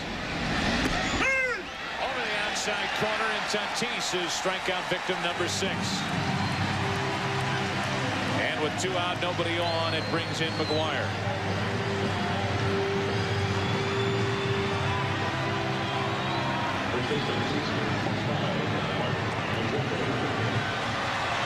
Again, we would like to welcome those of you who have been watching Anaheim and the Orioles. 3rd at bat for McGuire, who has struck out and walked. The Cardinals lead 2-1 in the 5th inning.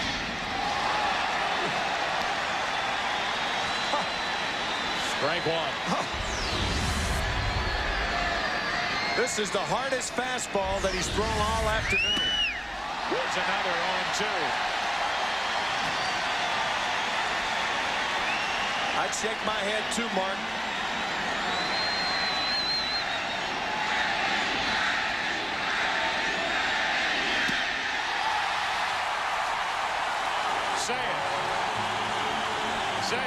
could just shake my head, just like Mark just did. Good morning. Good afternoon. Adios. Good night. Buenas noches.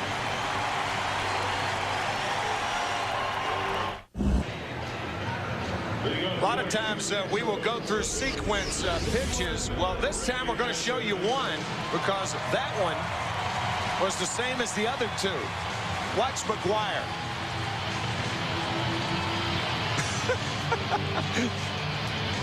What a classic look. I don't blame you, Mark. Hey, just forget it. Nobody's going to hit those pitches. Now Randy Johnson trying to hit. Strike one. Here's a guy who throws left, bats right, and he's got one of those Craig Biggio pads on that left elbow with good reason. That's your moneymaker. That's your weapon.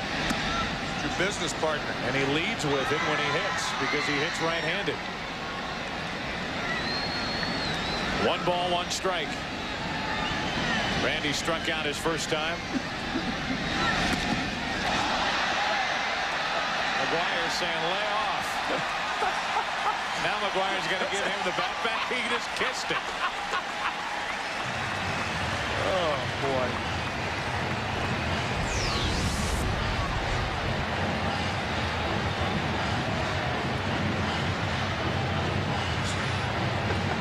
Here you go.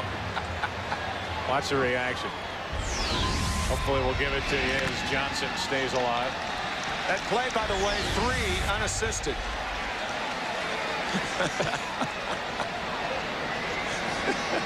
We've had years worth of memorable shots of Mark McGwire and reaction shots, and that time he kisses the bat of Randy Johnson for good luck. And the count stays 1-2. Well, Randy Johnson in his 11th season, Cy Young Award winner a few years back in 1995, 5-time American League All-Star. Johnson is gone for strikeout number 5 for Darren Oliver. And a nice hand for Randy as he heads back to the dugout.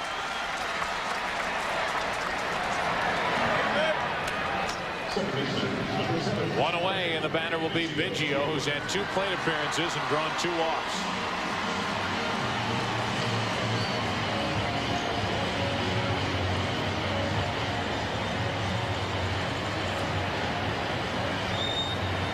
By the way, just so you know, on the heels of that last McGwire strikeout, Mark McGwire against Randy Johnson is now 6 out of 27 in his career with 12 strikeouts and 2 home runs. Ball 1 to Biggio, who hasn't seen many strikes.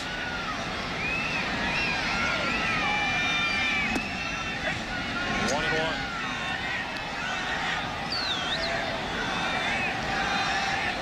We made a big deal of the hat of John Wetland a couple of years ago in the World Series. That sweat-soaked hat that he kept putting on top of his head for good luck as he ended up getting the save in that final game. Look at that helmet. Has that thing had it or what?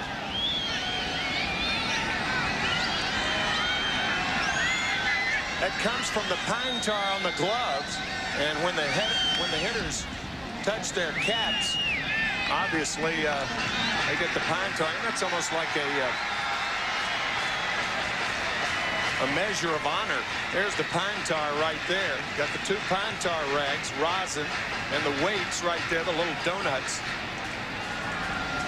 Properly set table.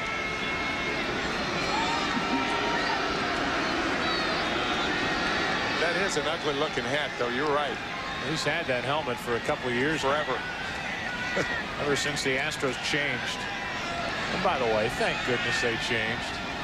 Those uniforms used to be horrendous. Biggio is now 0 for 1 with a couple of walks. Right now for a Coors Light game break, back to Chip in the Fox Television Center. Okay, Joe and Tim, thanks a lot. Anaheim with a 2-game lead over Texas, now a 2-run lead over Baltimore. Cal Ripken Jr. with an Olay job on a Gary D. Sarcina ground ball. 2-0, bottom of the 4th. Both Anaheim runs score on Baltimore errors. Back to you in Houston. Thank you, Chip. 2 out, nobody on. Back-to-back strikeouts. Johnson and Biggio. And there's that AL West with the Rangers still 2 games back. I know Greg Jeffries hurt his ankle the other day. But I think the addition of Jeffries to the Angels will make more of a difference now and in the playoffs than the additions that the Rangers made at the trade deadline, at least position player-wise. I did not expect Todd Stottlemyre, I have to be honest, to pitch as poorly as he has in a Texas uniform. But that being said, I thought the Angels made a shrewd move in picking up Jeffries. Yeah. 2-2 now on Gutierrez as Oliver could strike out the side here in the 5th.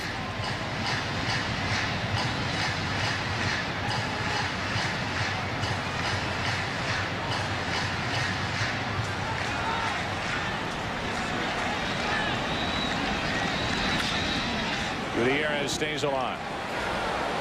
That's particularly important since in the American League West, for the most part, either the Angels or the Rangers have to win the division, with Boston 5.5 ahead of the Texas Rangers in the wild card race. A jump to Tatis to his left. Gutierrez is gone. A 1-2-3 inning for Oliver. Just his second perfect inning of the day. 6th inning rolls around. The Cardinals bat up by 1. 6th inning now, and Randy Johnson, who gave up 2 runs in the 1st inning but has pitched a shutout since, goes back to work, and Brian Jordan first up, and that's foul. Home run distance, but pulled foul, and strike 1.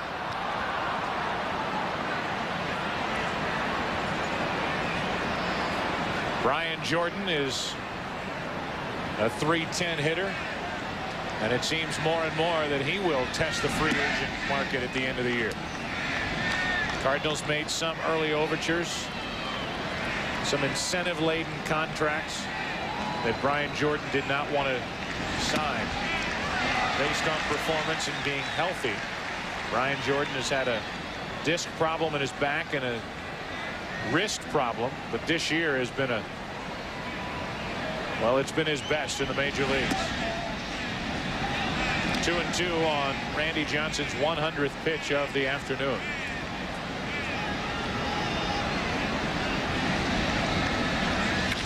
That's foul. Talking about individual incentives for Jordan, think about the incentives for the Houston Astros to have the best record in the National League. They are presently a game ahead of Atlanta, 2 ahead of San Diego. Here's the 2-2. Jordan to third for Berry. 1 away. In case of a 2-way tie, the team that has the best season record will obviously be the top seed. If there is a 3-way tie, the Houston Astros will still be the top seed because they have the best season record against both the Atlanta Braves and the San Diego Padres. So very, very important for Larry Dierker's crew to have the best record, and that's what they have now, almost out of nowhere. Which brings up an interesting point, because recently Randy Johnson made that start against the Atlanta Braves, and I know that the Astros want the home field for good reason, but a lot of those Braves hitters said, thank goodness we got to look at him during the regular season. I wouldn't have wanted to face him for the first time in the postseason, which in a best-of-5 series could be a quick night. So I ask you, if the situation were right and Randy Johnson could have missed a day, would you have held him out and saved the first look for a team like Atlanta for the playoffs? No, I mean, Mark McGwire's faced him 6 or 7 games, and he's 6 for 27 with 12 strikeouts. I don't care how many times you face Randy Johnson, you're not going to figure him out. 2-2 now on Gant. He just blows people away. Doesn't matter what you're looking for. Look for fastball, slider. He's a 2-pitch pitcher. He'd just blow you away. So it doesn't matter how many times you face him. There is no edge in facing Randy Johnson.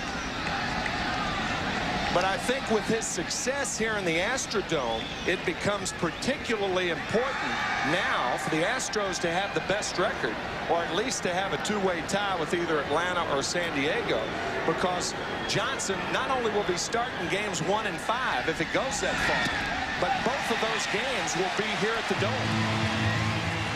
Here you go, Tim. In case of a 2-way tie in the wild card. Now remember, this is not divisional play, it's wild card. The coin toss will be this money Monday. The winner gets home field advantage. There'll be a one-game playoff on Monday, September 28th. Now, if there is a three-way tie, things become a little dicey, and we'll try to talk through the pitches, and it may carry over to the bottom half of the inning. But this can take some time. If there is a three-way tie, if the Cubs, the Giants, and the Mets end up with the same record after the 162nd game of the season. Eli Marrero is 0 for 2 with a strikeout and a flyout. Still 0-2. It becomes a little dicey. The Chicago Cubs has the best record against the Mets and the Giants. They're 10-8. The Mets have the second best record against the Cubs and the Giants. And the Giants with the worst record. The Cubs will get the bye in a three-way playoff.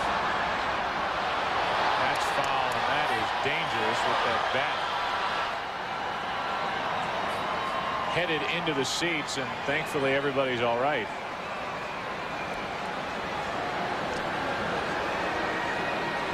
So Chicago gets the bye. That is a weapon flying into those seats.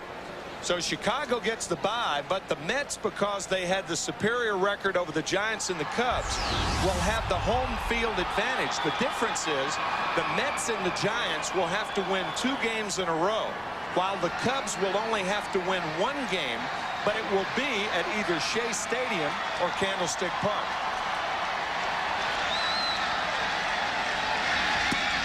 One and 2 on Eli Marrero.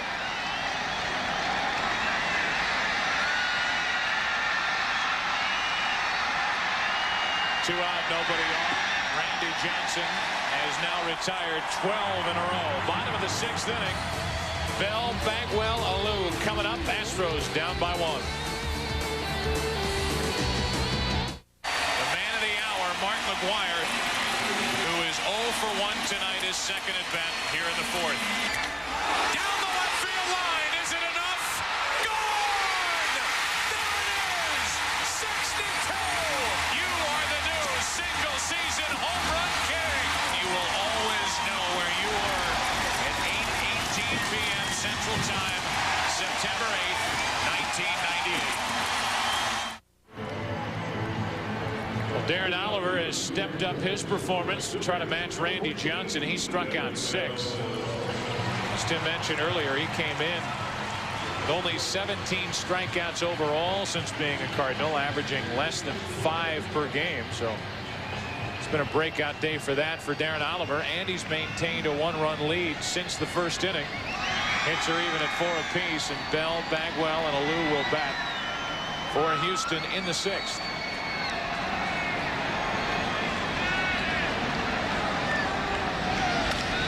The second baseman McEwing to his right. 1 out. 1 away here in the 6th inning. Tomorrow, 2 legends of the game square off as Troy Aikman of the Cowboys takes on John Elway and the Broncos in a battle for the ages immediately following the Buccaneers and Packers clash at Lambeau. A big day of football. It's all a part of a Fox NFL Sunday doubleheader beginning at noon Eastern, 9 a.m. Pacific tomorrow. Bagwell now 1 for 2 with a single and a strikeout.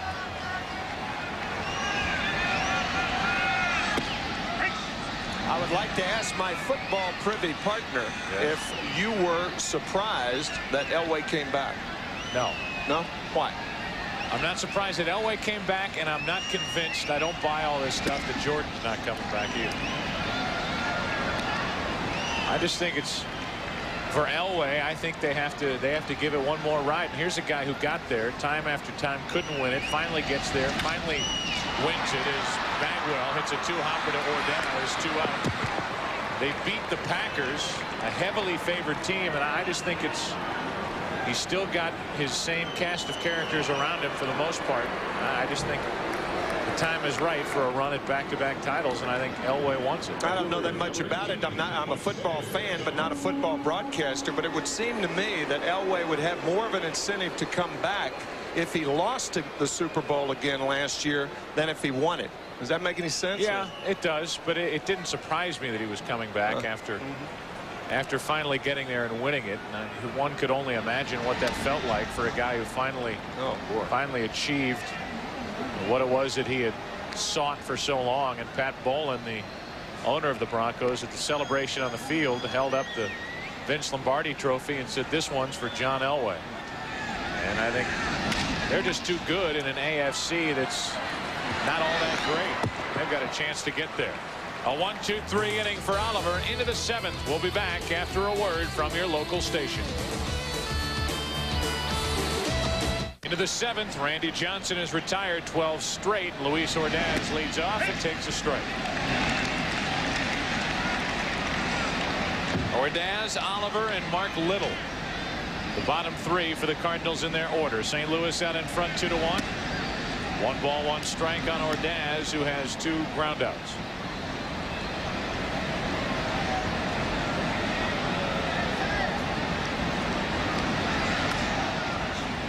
Back toward us, strike 2. The best way for a hitter like Ordaz against Randy Johnson, the best way for him to get on is to try to bunt to the right side of the infield. The problem with that is if you foul it off, Johnson has been known to knock you down if you try to bunt against him. He is not a good fielder. But again, we mentioned it earlier. He's facing a team like the Mets or the Cubs. You're liable to see a lot of the middle infielders try to get on by trying to bunt to the right side of the infield. Usually if a pitcher is not a good fielder and you try to bunt against him, he knocks you down. Little warning. 2-2. Well, when you wait for a matchup between somebody like Randy Johnson and somebody like Mark McGwire, you expect to see some sort of a record. Well, those who came to see the game have set a record. Largest regular season Astro crowd ever. 52,493. Wow. Packed in to watch this one. Here's the 2-2. Ordaz pops it up. Barry tries to find it against that white background, and he does. 13 straight retired by Johnson.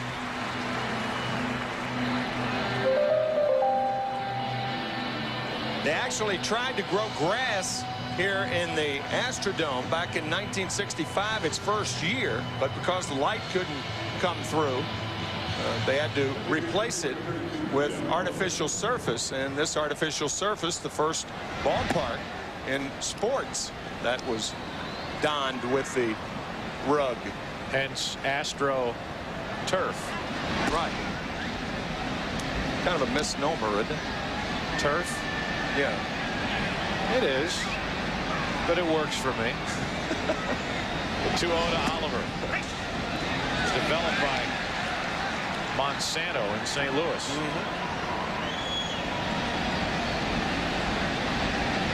1 out, nobody on. 2-2. I bet you experienced some of those mosquitoes at Old Colt Stadium. No. The oppressive heat. 1962, 3 and 4. That's where the old Colt 45s played their home games. Oliver strikes out, and that's strikeout number 10 for Randy Johnson.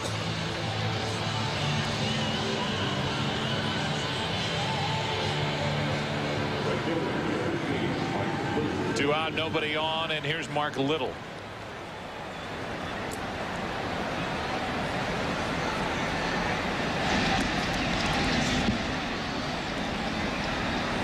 Ball 1.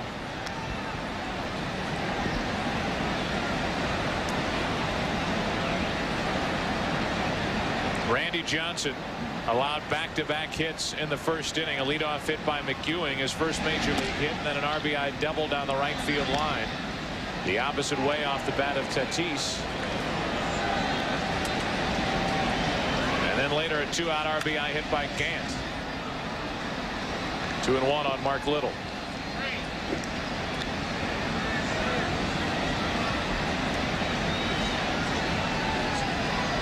With his 10 strikeouts, Randy Johnson has just had his 101st game with 10 or more strikeouts.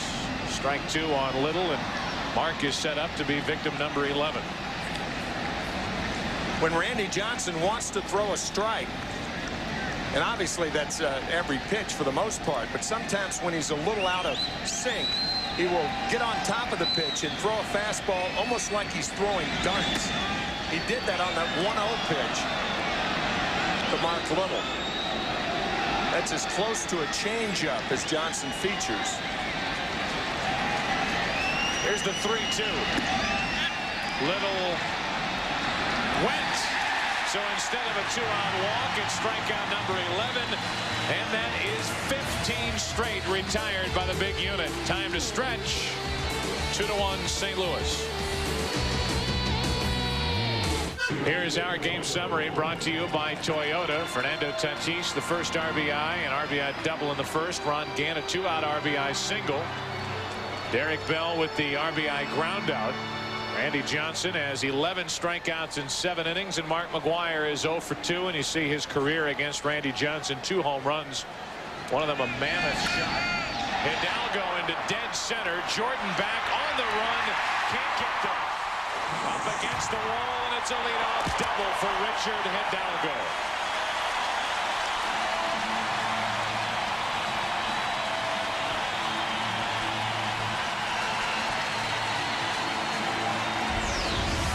This ball is laced to center field. Full extension by Hidalgo. And Richard with double number 12 on the year, sharing time with Carl Everett, who's also having a marvelous year with Houston. They are deep, they're balanced, they're strong, and in great shape for postseason. A magic number, by the way, is 2. Any combination of Houston wins and Cub losses, and Houston wins the Central. So they could very well clinch it today. Yeah. As Barry takes a strike. Chicago is hosting Milwaukee later. By the end of the day, the Astros might be able to bump up their chest and say we won the Central again. Here's the 0-1. Barry bunts. Gets the runner to third. Tatis makes the play at first, and the tying run is 90 feet away.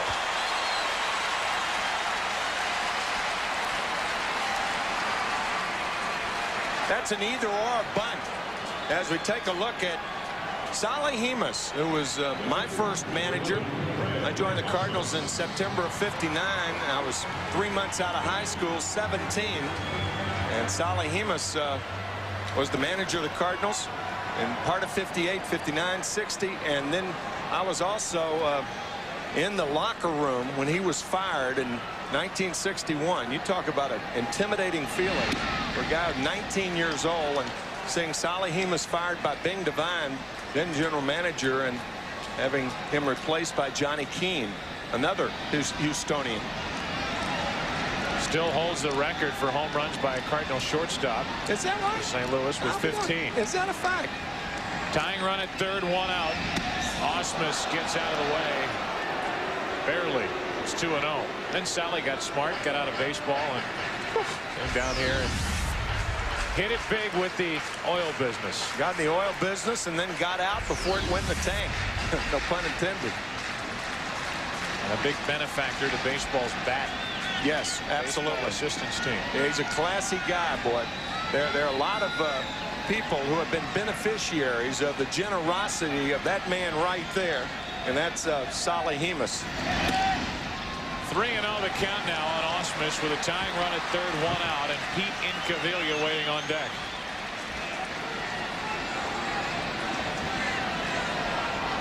So action will start for the Cardinals in their bullpen now with Osmus at the plate, a 3-0 count. And there's the tying run. Hidalgo at third with 1 away. Fastball is high to put the go-ahead run on here in the 7th. And the third walk handed out by Oliver. One of those stories, as a matter of fact, and I'll wrap it up with Sally Hemus right now, but one of those stories, Kenny Boyer had terminal cancer. He had not picked up his insurance for major medical, and they held a dinner for him in Phoenix, Arizona, hosted by his brother, Clete Boyer. And Kenny was about 3 or 4 months away from dying, and Sally Hemus was the first guy who responded with a check of $5,000. So he's down here in the Houston area and watching these Houston Astros roll through the National League Central, that race has been over for a while. Rick Croushore getting ready for the Cardinals in their bullpen. And now the question around here is, how far do they go? Are they the team that will represent the National League in the 1998 World Series? Could it be a New York Yankee Houston Astro matchup, or Houston and Boston, or Houston and Anaheim or Texas? Or how about Cleveland? They're thinking that same thought as Pete Incaviglia digs in. Just activated off the disabled list, and he bats with runners at the corners and one away. Batting for Randy Johnson, who for the first time pitching here at home, his new home, doesn't go a full 9 innings. So Randy Johnson will end the day, 7 innings pitched, allowing 2 runs on 4 hits. Struck out 11, walked 2.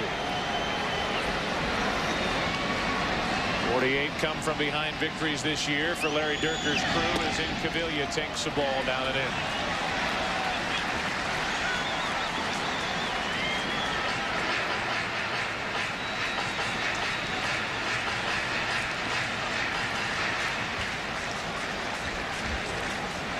Double play ball would get the Cardinals out of trouble.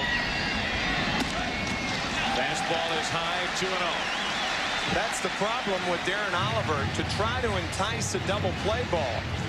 In order to be effective, he has to come inside to right-handed batters. He's primarily a high ball pitcher, and it's tough to get a ground ball from a big, strong right-hander like Incaviglia.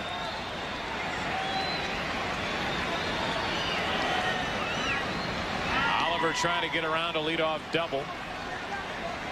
Then after the bunt and the out, a walk to Ausmus.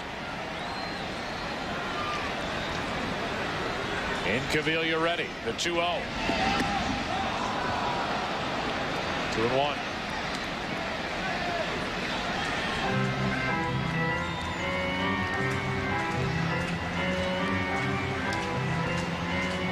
See Biggio on deck. One of the reasons why he's driven in 83 is he's got a lot of guys on base in front of him, but he doesn't miss opportunities. Here's the 2-1. Fastball is low, 3-1. Such a different look to Larry Dierker's lineup because of Biggio's presence. Not your typical leadoff type. Going to have to challenge Incaviglia here with a count of 3-1. First and third, 1 out. Runner at first goes, throw down to second. Safe as Ausmus got around the tag of McEwing. The throw beat him, and McEwing just missed him. Tony La Russa out to argue, but I agree with you, Joe. McEwing tagging the slide and not the foot. He figured, well, if he hit the ground, but he stopped. That left foot came up when Ausmus hit the ground. I do not think a 3-1 situation like that to Incaviglia, a guy who strikes out a lot, is a good running situation anyway. You do stay out of the double play, but all of those other elements make a double play unlikely. But watch the foot come up, and now he's on the bag, and that's when McEwing made the tag. Too late. Rich Rieker with the correct call at second. And now with runners at second and third, the infield backs up for Incaviglia, who has a full count of 3-2.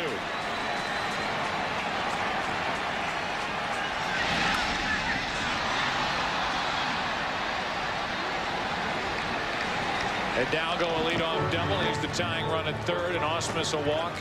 And now his 10th stolen base at second.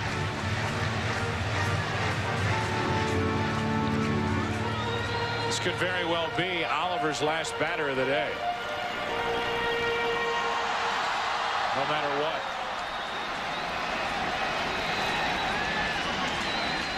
Again, the 3-2. Just missed inside to load him up.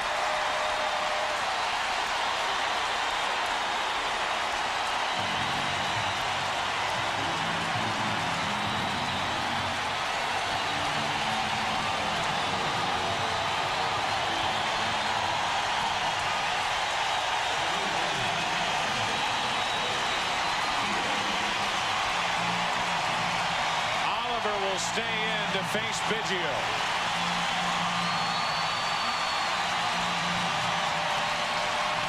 surprised, along with you, that Tony La Russa is leaving Oliver in this situation.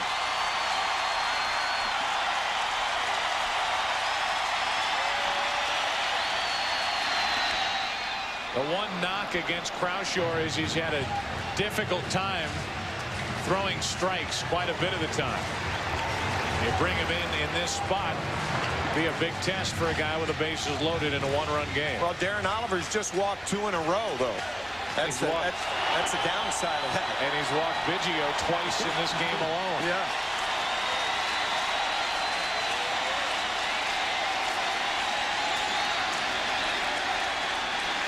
The 0-1 to Biggio. Driven into deep left field. Gant back at the track, at the wall, off the wall. The Astros will take the lead. A 2-run double. It's 3-2 Houston.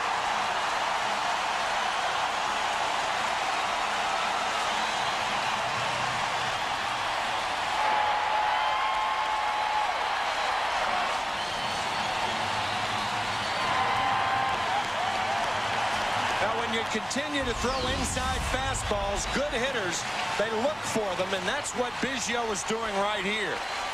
He did not get all of this, but misses a grand slam by about 3 feet. Gant backpedals, back, and right off the top of the scoreboard.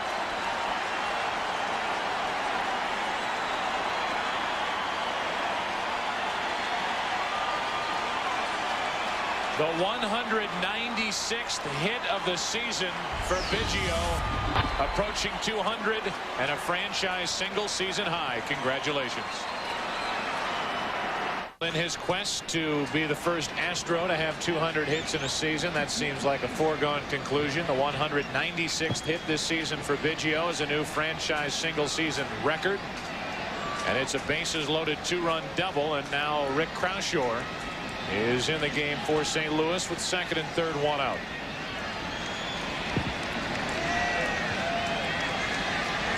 Gutierrez, the number 2 hitter, with Derek Bell on deck. Astros lead 3-2, and Croushore steps off.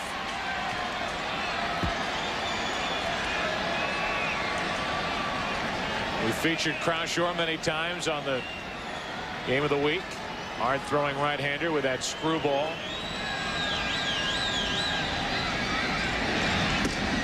And the fastball is a strike to Gutierrez. What a key player Craig Biggio is to this Houston ball club. He gets on base before key hits, and he gets key hits. Not much more you can do. 47 doubles on the year, the most in the major leagues. And he has 47 stolen bases. Croushore steps off again as the Cardinals are looking for the squeeze boy. But I'm a little surprised that Larry Dierker hasn't pinch run for Pete Incaviglia at third base. Because a runner by right should be going in on contact, even with the infield in. Any ground ball in the infield, Incaviglia should be running. And if you want to squeeze, Joe, you brought up the squeeze, you want better speed at third base, especially on the artificial surface. And there are a bunch of guys from whom Larry can choose if he wants to pinch run in this situation, but nothing doing. second and third, 1 out. And strike 2 on Gutierrez as the chances for the squeeze dwindle a little. Larry Dierker in a similar situation in last night's game, and he said he thought about using the squeeze with Gutierrez, but that Jackie deserved the right to drive the runs in himself. That's the same attitude he's taken today. Here's the 1-2 pitch. 2-2. One of the best ways to defense a squeeze is to get out in front on the count like Croushore has. Right. Now it's back even at 2-2. When you're out in front in the count, that means you can afford a pitch out or two.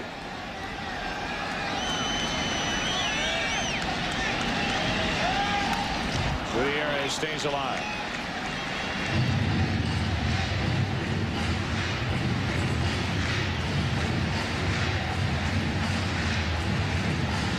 Darren Oliver is on the hook now, 6 1/3 innings, and he gave up the 2-run double to Biggio, and it's his loss if his teammates don't come from behind. You know, he threw rather well this afternoon. 3 runs on 6 hits, 6 strikeouts. The 2-2. Croushore comes in and blows it past Gutierrez, 2 down. And the batter will be Derek Bell. High gas right here, right around the letters. Good fastball from Rick Croushore.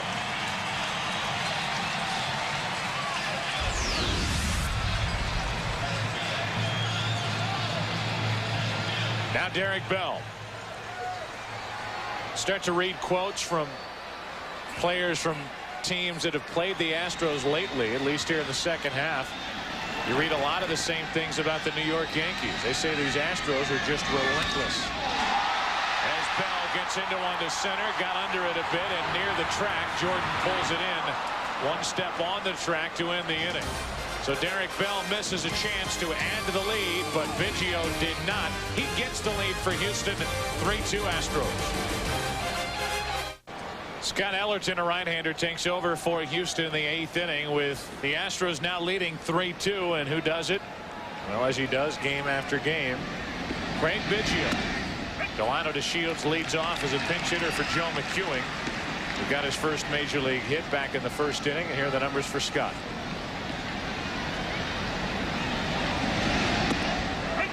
Strike 2 to Delano, 0-2. Larry Dierker trying to sandwich his middle relievers for the closer, Billy Wagner.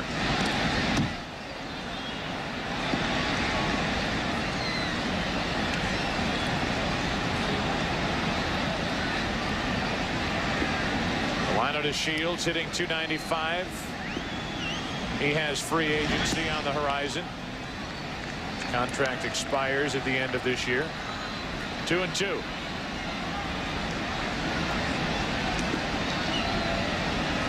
Tatis and McGuire will follow in a 1-run game. Full count now on DeShields, first up here in the 8th.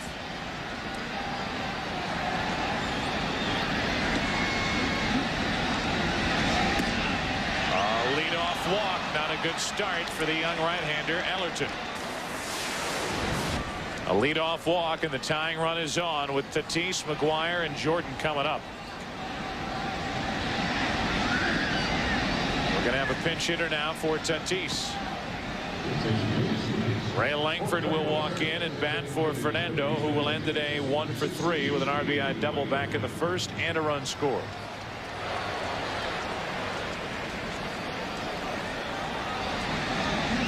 Keep in mind that a major league manager has many more choices during the month of September, because you can expand your roster from 25 to 40 players.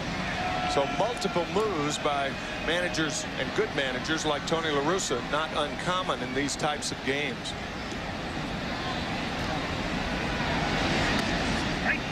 Langford's had a good year in the shadow of McGuire, hitting .289. There's that shadow lurking on deck. Last year Langford hit 31 home runs. He is approaching that again. What a second half he's had, too. Since July 1st. Awesome. That misses from the big right-hander. 1-1, 92 miles per hour. As Mike Magnante and Doug Henry get loose for the Astros in their bullpen.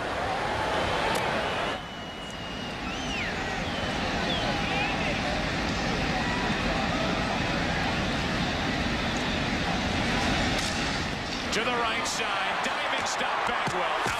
No chance to get a double play. And the throw gets away as Ausmus goes sliding into the fencing in front of the Astros dugout. And the crowd appreciates that effort.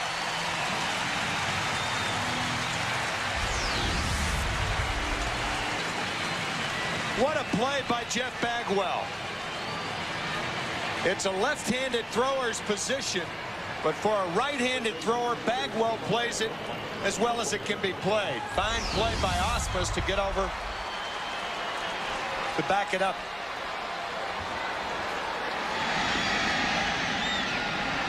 Now Mark McGuire. We welcome those of you who have been watching the Anaheim-Baltimore game. Mark McGwire has 1 on, 1 out. The Cardinals trail 3-2 here in the 8th inning. And McGwire is happy to no longer see Randy Johnson out on the mound for Houston. It's Scott Ellerton, a rookie right-hander. His pitch is low.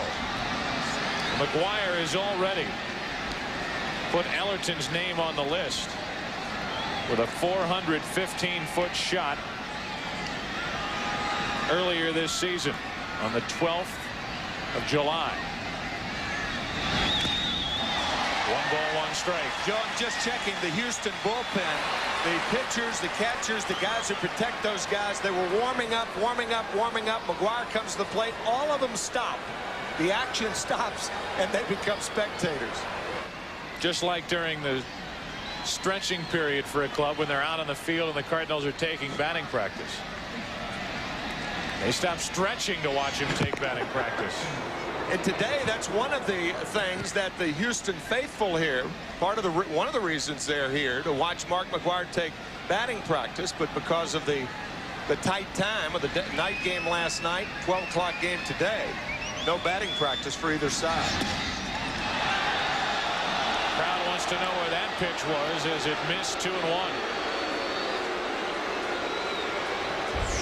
And just like we've experienced down the stretch in this home run chase, the flash bulbs popping inside the dome here in Houston. 2 balls and a strike. A check on Langford. The home run that McGwire hit against Ellerton, the right-hander, was his 40th of the year in the Cardinals' 90th game of the year. Here's the 2-1. Pop foul back and out of play, 2-2. And Mark just missed that. You could see the look on his face after he popped it up. You're talking about nano inches between a pop-up and a long ball with this guy. You could see that look. He just missed that pitch. 2 balls, 2 strikes. McGwire with 62 home runs. Breaking ball struck him out looking.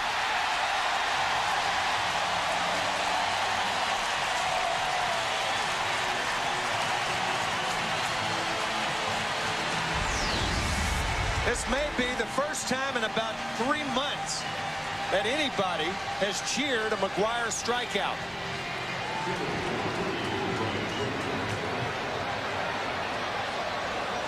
Good pitch from the rookie right-hander Ellerton, and now a check on Langford, who is the tying run, and now you have to go back to thoughts of a stolen base if Langford so chooses.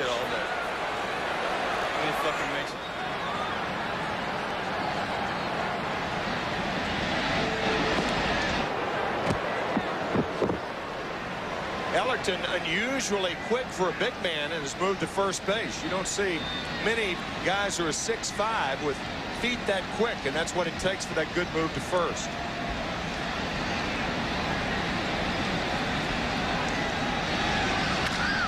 Jordan pops it up. Shallow right center. Biggio a long way out there. Boy, does he go a long way. Hidalgo stays away. And Ellerton gets through a scoreless 8th. Gave up a leadoff walk. Got away with it. Still 3-2 Houston.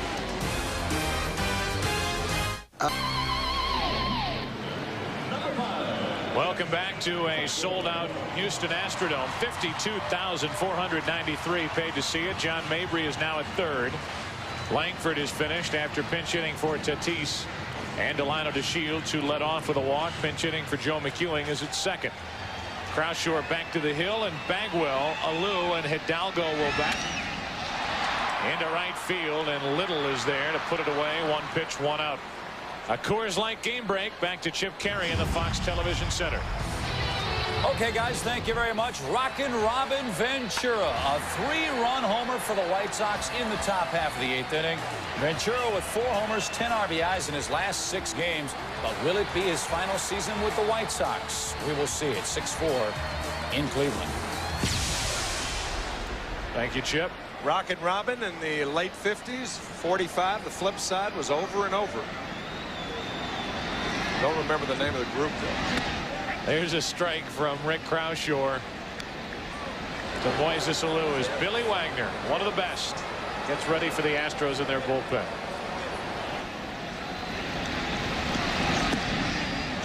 Strike 2 on Alou.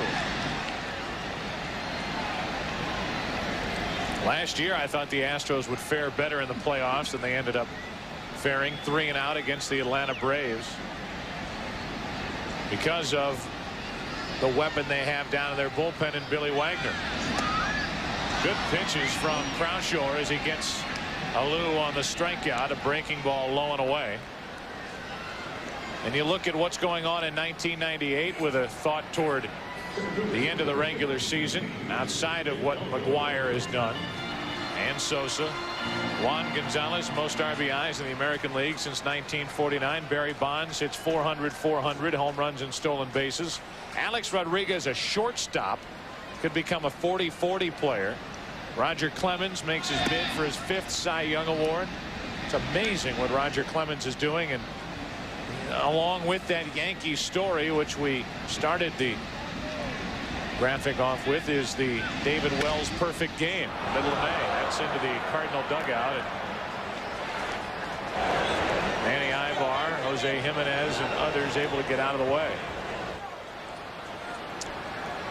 Said it once, we'll say it again, that this baseball season has captured every part of the country, from the Pacific Northwest to Florida with their new expansion team, Southern California, where Mark McGuire's from, up to New England, success of the Red Sox, the Yankees, the Mets, the Cubs, the Houston Astros, of course, in St. Louis. Mighty Mark with 62 home runs. Atlanta's been Atlanta. What a year. McGuire made a lot of people proud to be St. Louis. Well, I'll say. Here's the 2-1 pitch, hit hard, but right at Mabry. A 1-2-3 inning for Croushore, and we go to the 9th. It's Billy Wagner time at the old Astrodome. Houston leads it 3-2.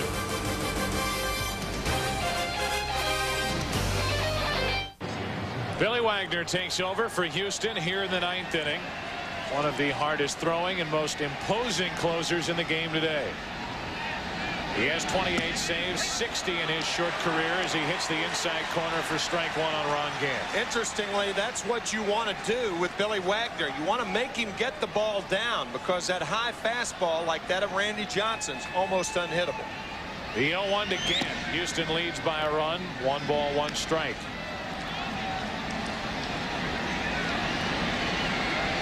Billy Wagner suffered a concussion when he was hit in the head by a line drive at Arizona the 15th of July. Wow. 94 and blown right by Gant. He's worked his way back into top form. He is one of the best going. It's not a bad combo when you can combine Randy Johnson, Ellerton, a highly touted prospect, and get it to Wagner. I mean, that's tough to beat. 2-2.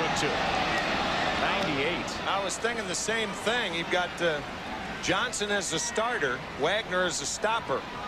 About 195-mile-hour fastballs of the two. And again left-handed, which is a scary thought for the Atlanta Braves and the San Diego Padres. The 2-2. One away. Gant strikes out to start the 9th. Our Red Lobster catch of the day is compliments of Randy Johnson. Throws the bat at the ball, and it's caught fundamentally correct by Mark McGuire. Red Lobster catches of the day included if you catch a bat. Is that right? That's right. Evidently. You automatically make the list. There's a strike to Eli Marrero. 97 miles per hour from Billy Wagner, and people marvel that Wagner, who's not a big guy, is able to generate that kind of force and that kind of velocity on his fastball. That's strike 2.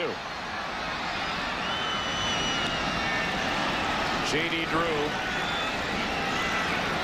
the rookie, another highly touted prospect, is on deck.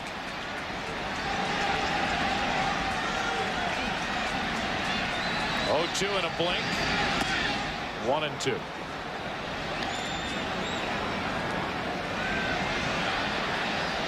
Wagner might be small and with regard to height, but he is packed. Look at those legs.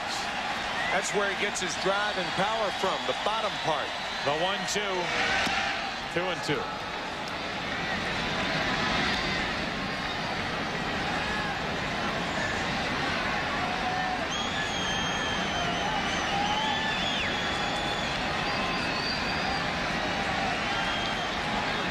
The 2-2 to Marrero.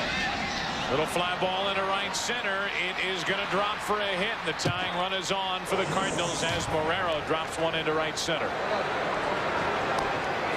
And that'll bring in J.D. Drew. J.D. Drew connected off Gabe White. Tim, watch this connection and drive. Ouch. You were telling me about it before the game. This is at Riverfront. What was it, 448 feet? Yeah, around 450. Wow. Off his bat into right center for his first major league hit. First major league home run. And as has been the case, crowds in other cities have booed J.D. Drew when he gets announced. There were a few boos when he was announced today. Here's a pitch high from Wagner. Crowd thought it was strike one. It was ball one. The numbers at AAA Memphis. 2 home runs, an average of 316. 97 miles per hour from Wagner, 1-1. Dead Cardinal red right here. Woo! Catch it if you can. Woo. Man. Drew on 1-1 with a tying run at first, 9th inning. 2 balls and a strike.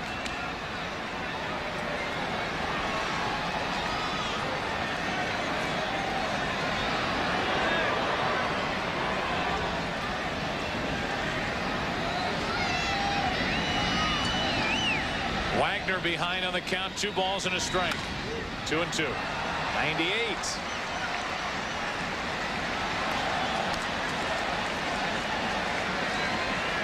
Not only that, but a 3/4 motion against left-handed batters makes it that much more difficult to stay in there.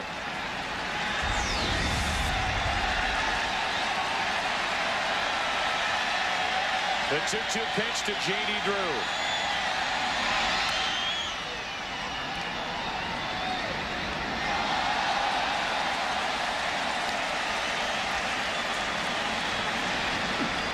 You don't know the story. Drew was drafted by the Phillies 2 drafts ago, held out.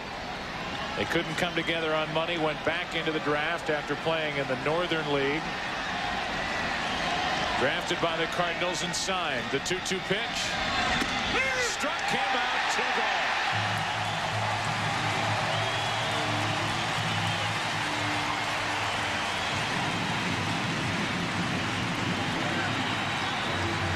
Now, J.D. drew the wrong guy today. Nobody's going to hit that.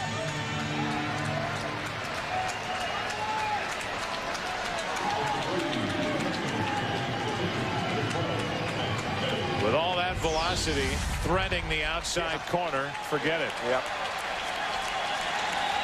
And now Pat Kelly will pinch hit for Croushore.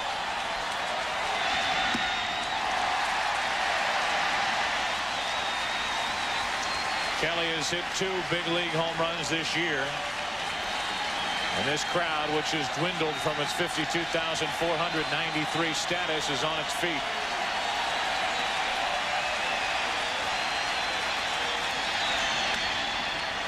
The Astros are 1 strike away from their 96th win of the year, which would tie the Astros record. They also won 96 and 86.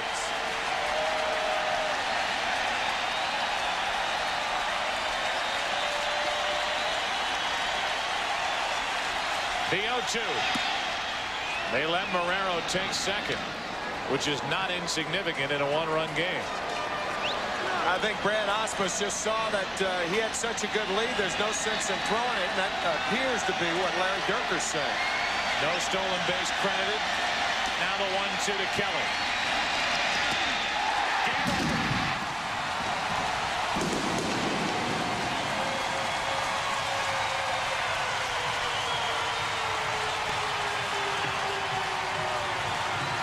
Number 29 for Wagner, and Mark McGwire, who came in facing Randy Johnson at the start, ends the afternoon 0 for 3 with a walk and 3 strikeouts.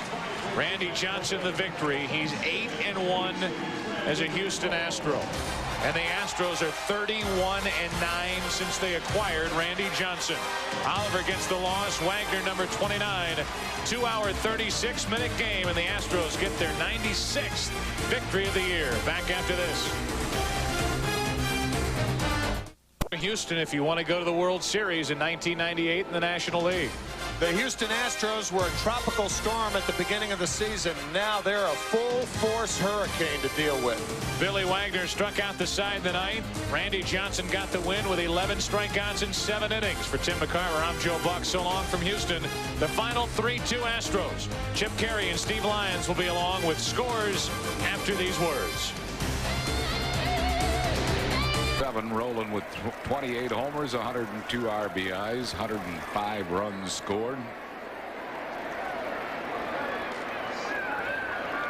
Well, we've mentioned the Phillies have struggled offensively for the most part in the second half of the season, and we've mentioned several players who appear to be tired. Roland's not one of them. No, he does not appear to be all that tired. His production just has been consistent all year long. He's young and he's very strong. Glanville made a comment the other day which kind of surprised me, that he said, I'm not tired physically, even though he's lost a lot of weight. He's tired mentally. Missing with the breaking ball, has fallen behind Roland 3-0. Green light here, LA? With Scott Rowland, yeah. Okay. Stuck Glanville at third, Arias at second. Terry Francona pretty free with the green lights.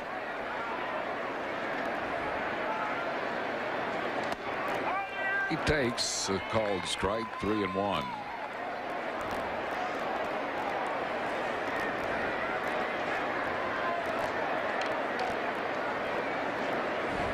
Say the average is pretty consistent. About as consistent as you can get.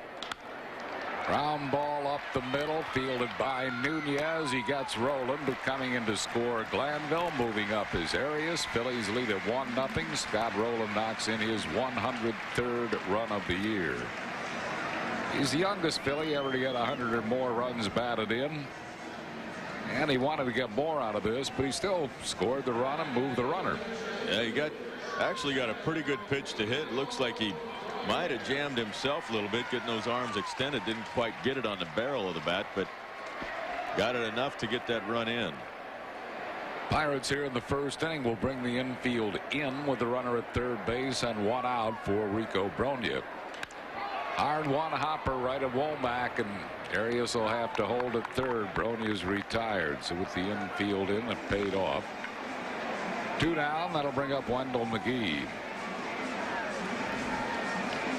Wendell hitting at .295. .290 at Scranton Wilkes-Barre, setting a club record for the Barons with homers in a season, 24 of them.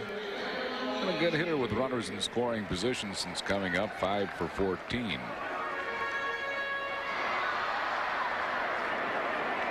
Mr. Millard Boyer in the Susquehanna Lutheran home in Millersburg, Pennsylvania, celebrating his 78th birthday. Millard catches all of our telecasts. Wishes coming from his family and from us. 1 strike to Wendell McGee.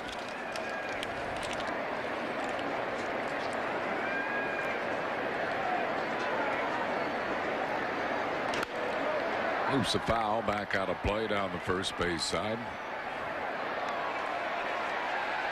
A ball's and 2 strikes to McGee.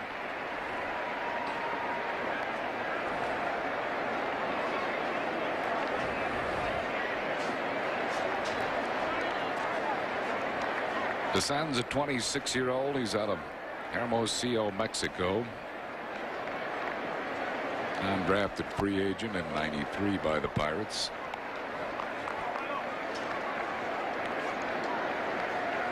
Pirates staff ERA has been a good one, 4th in the league at 3.68. Their bullpen ERA leads the league at 3.11.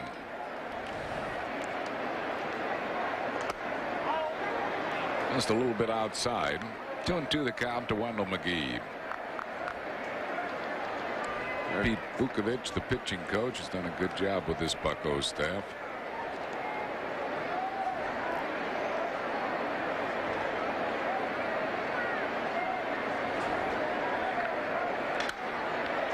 Pulls a ground ball to deep short. Nunez is not going to get him. An infield single. Wendell McGee Jr. Arias scores. Good 2-out hit by Wendell, and the Phillies lead it 2-0.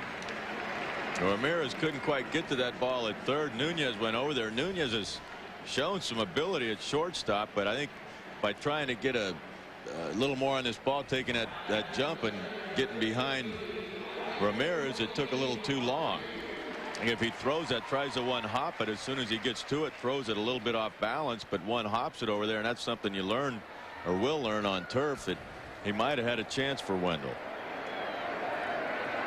Brings up Bobby Abreu. Bobby hitting at .306. So the Phils, who had not scored off Descends in 8 1/3 innings. 5 relief appearances have put 2 on the board here in the first.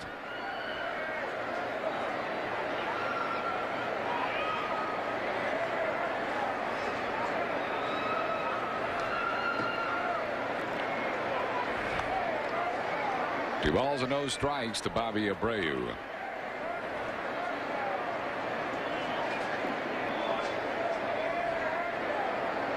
Mark Lewis waiting on deck.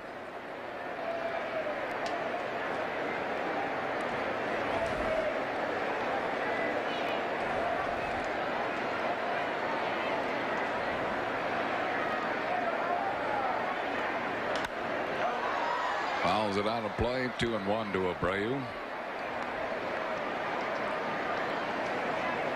Janice and Daniel Knob of Seaville, New Jersey, celebrating a 43rd wedding anniversary on this September 12th.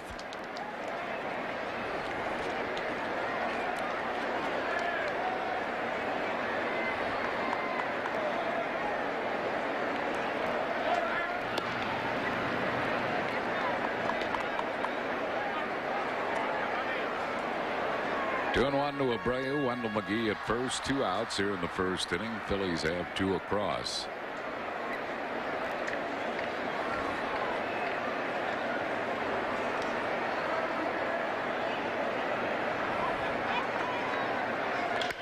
Well hit to deep right center field. Out of here.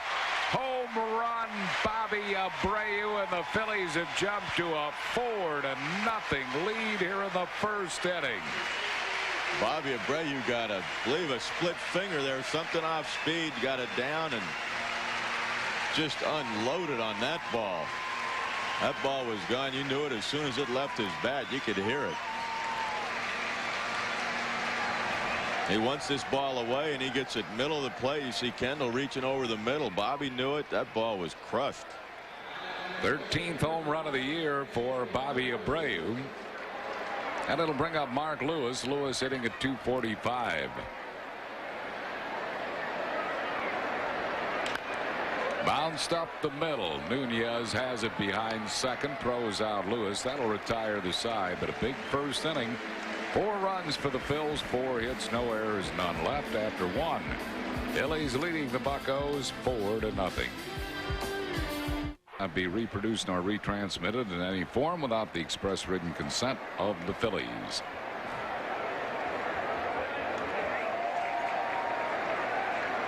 There's Abreu's bomb that put the Phillies up 4-0 in the first, and he just got that pitch down right in his wheelhouse. And a nice catch. Probably paid for it. He'll have bumps and bruises. And he'll have to go ice down right now. Tim Laker will lead off. Laker was just picked up in July by Pittsburgh as a minor league free agent. Went to spring training with the Tampa Bay Devil Rays. And 5 at-bats with the D-Rays. And at Nashville and Pittsburgh's AAA club, he was hitting .355 in 44 games. 1 for 2 since his call-up by the Pirates. 28-year-old has spent quite a few years in the major leagues with Montreal.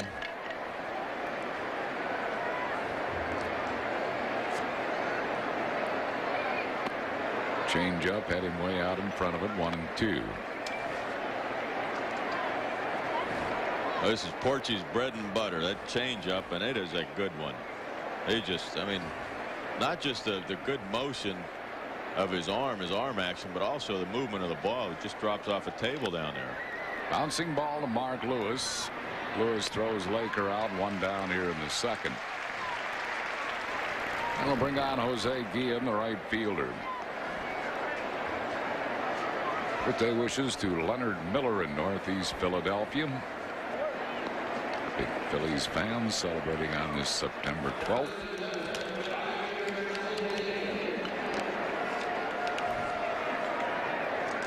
In batting .275. Bounced up the middle. Arias has it nicely, and something happened to Guillen. He fell down, and they got Guillen easily. Now, had the throw gone past Rico Brogna, Gary Bennett would have backed up that throw, and they still would have gotten Guillen. Gary Bennett is a young catcher. Watch him back up here. His immediate goal is to go to first base. Now, it's a bad throw, but Rico scoops it, as he almost always does. But Bennett was there in case Rico didn't. I don't know what happened to Guillen. He fell down. Once again, Rico picks that out of the dirt, but you're right, and that's what, as a young catcher, you got to do. You got to let people know you're going to hustle and you're going to be in the right position at the right time all the time. You see Guillen goes out there and he just got, I think that yeah, the first baseline, I think, tripped him. Curved ball right down the middle for a ball. 2-0 to Aramis Ramirez. Foul back. 2 balls and a strike to Ramirez.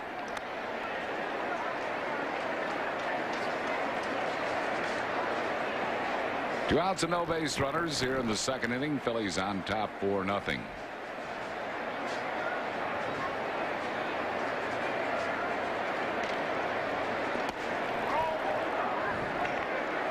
Just missing 3-1.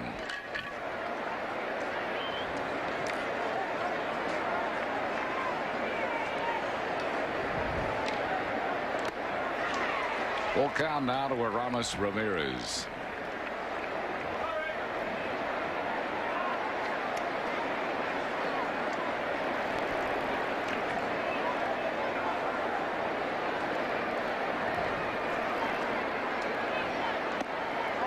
Wide, he walked him. A rare walk for Portugal, who hates to walk batters. He is upset at himself. Well, Porch can throw a fastball for a strike just about any time he wants, and surprising with a 4-run lead, he's going to throw a 3-2 slider there. He brings on Emil Brown.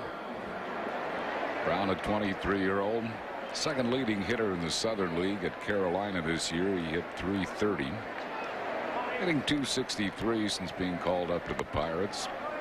1 ball and no strikes.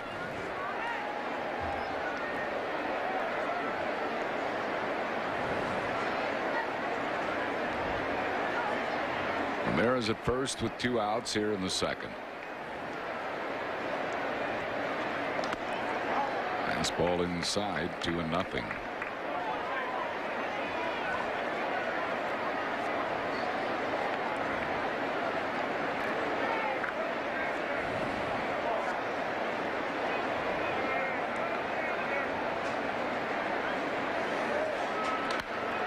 Base hit to left field, taken on 1 hop by McGee. So Brown gets Pittsburgh's first hit. They have 2 men on base, 2 outs for Abraham Nunez. Surprising there, 2-0 change. Not a surprising changeup. Surprising that he really didn't get fooled badly on that changeup by Portugal. A 2-0 changeup. Probably most hitters, 9 out of 10, would be sitting on a fastball.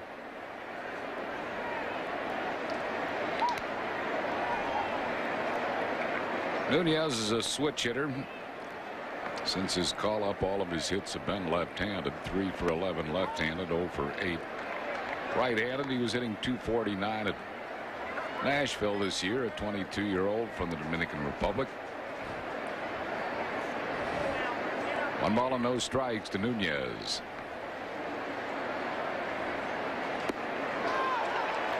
Swing got out in front of the changeup. 1-1 the count to him. That's proof right there. A lot of guys think, well, you can't throw a slap hitter, singles hitter type guy like Nunez a changeup. That's proof right there that you can.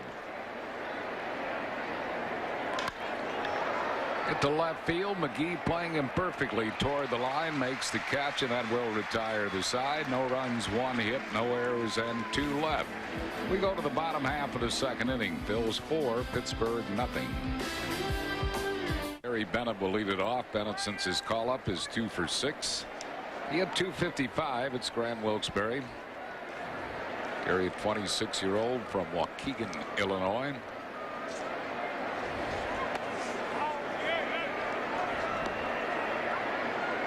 Gary will be going to the altar in October after this season is over. On Halloween. Get married on Halloween? Yes. Well, you must have been invited then. Well, it's. You gonna wear a mask? It's in the Chicago area, so I probably will go there. You gonna wear a mask?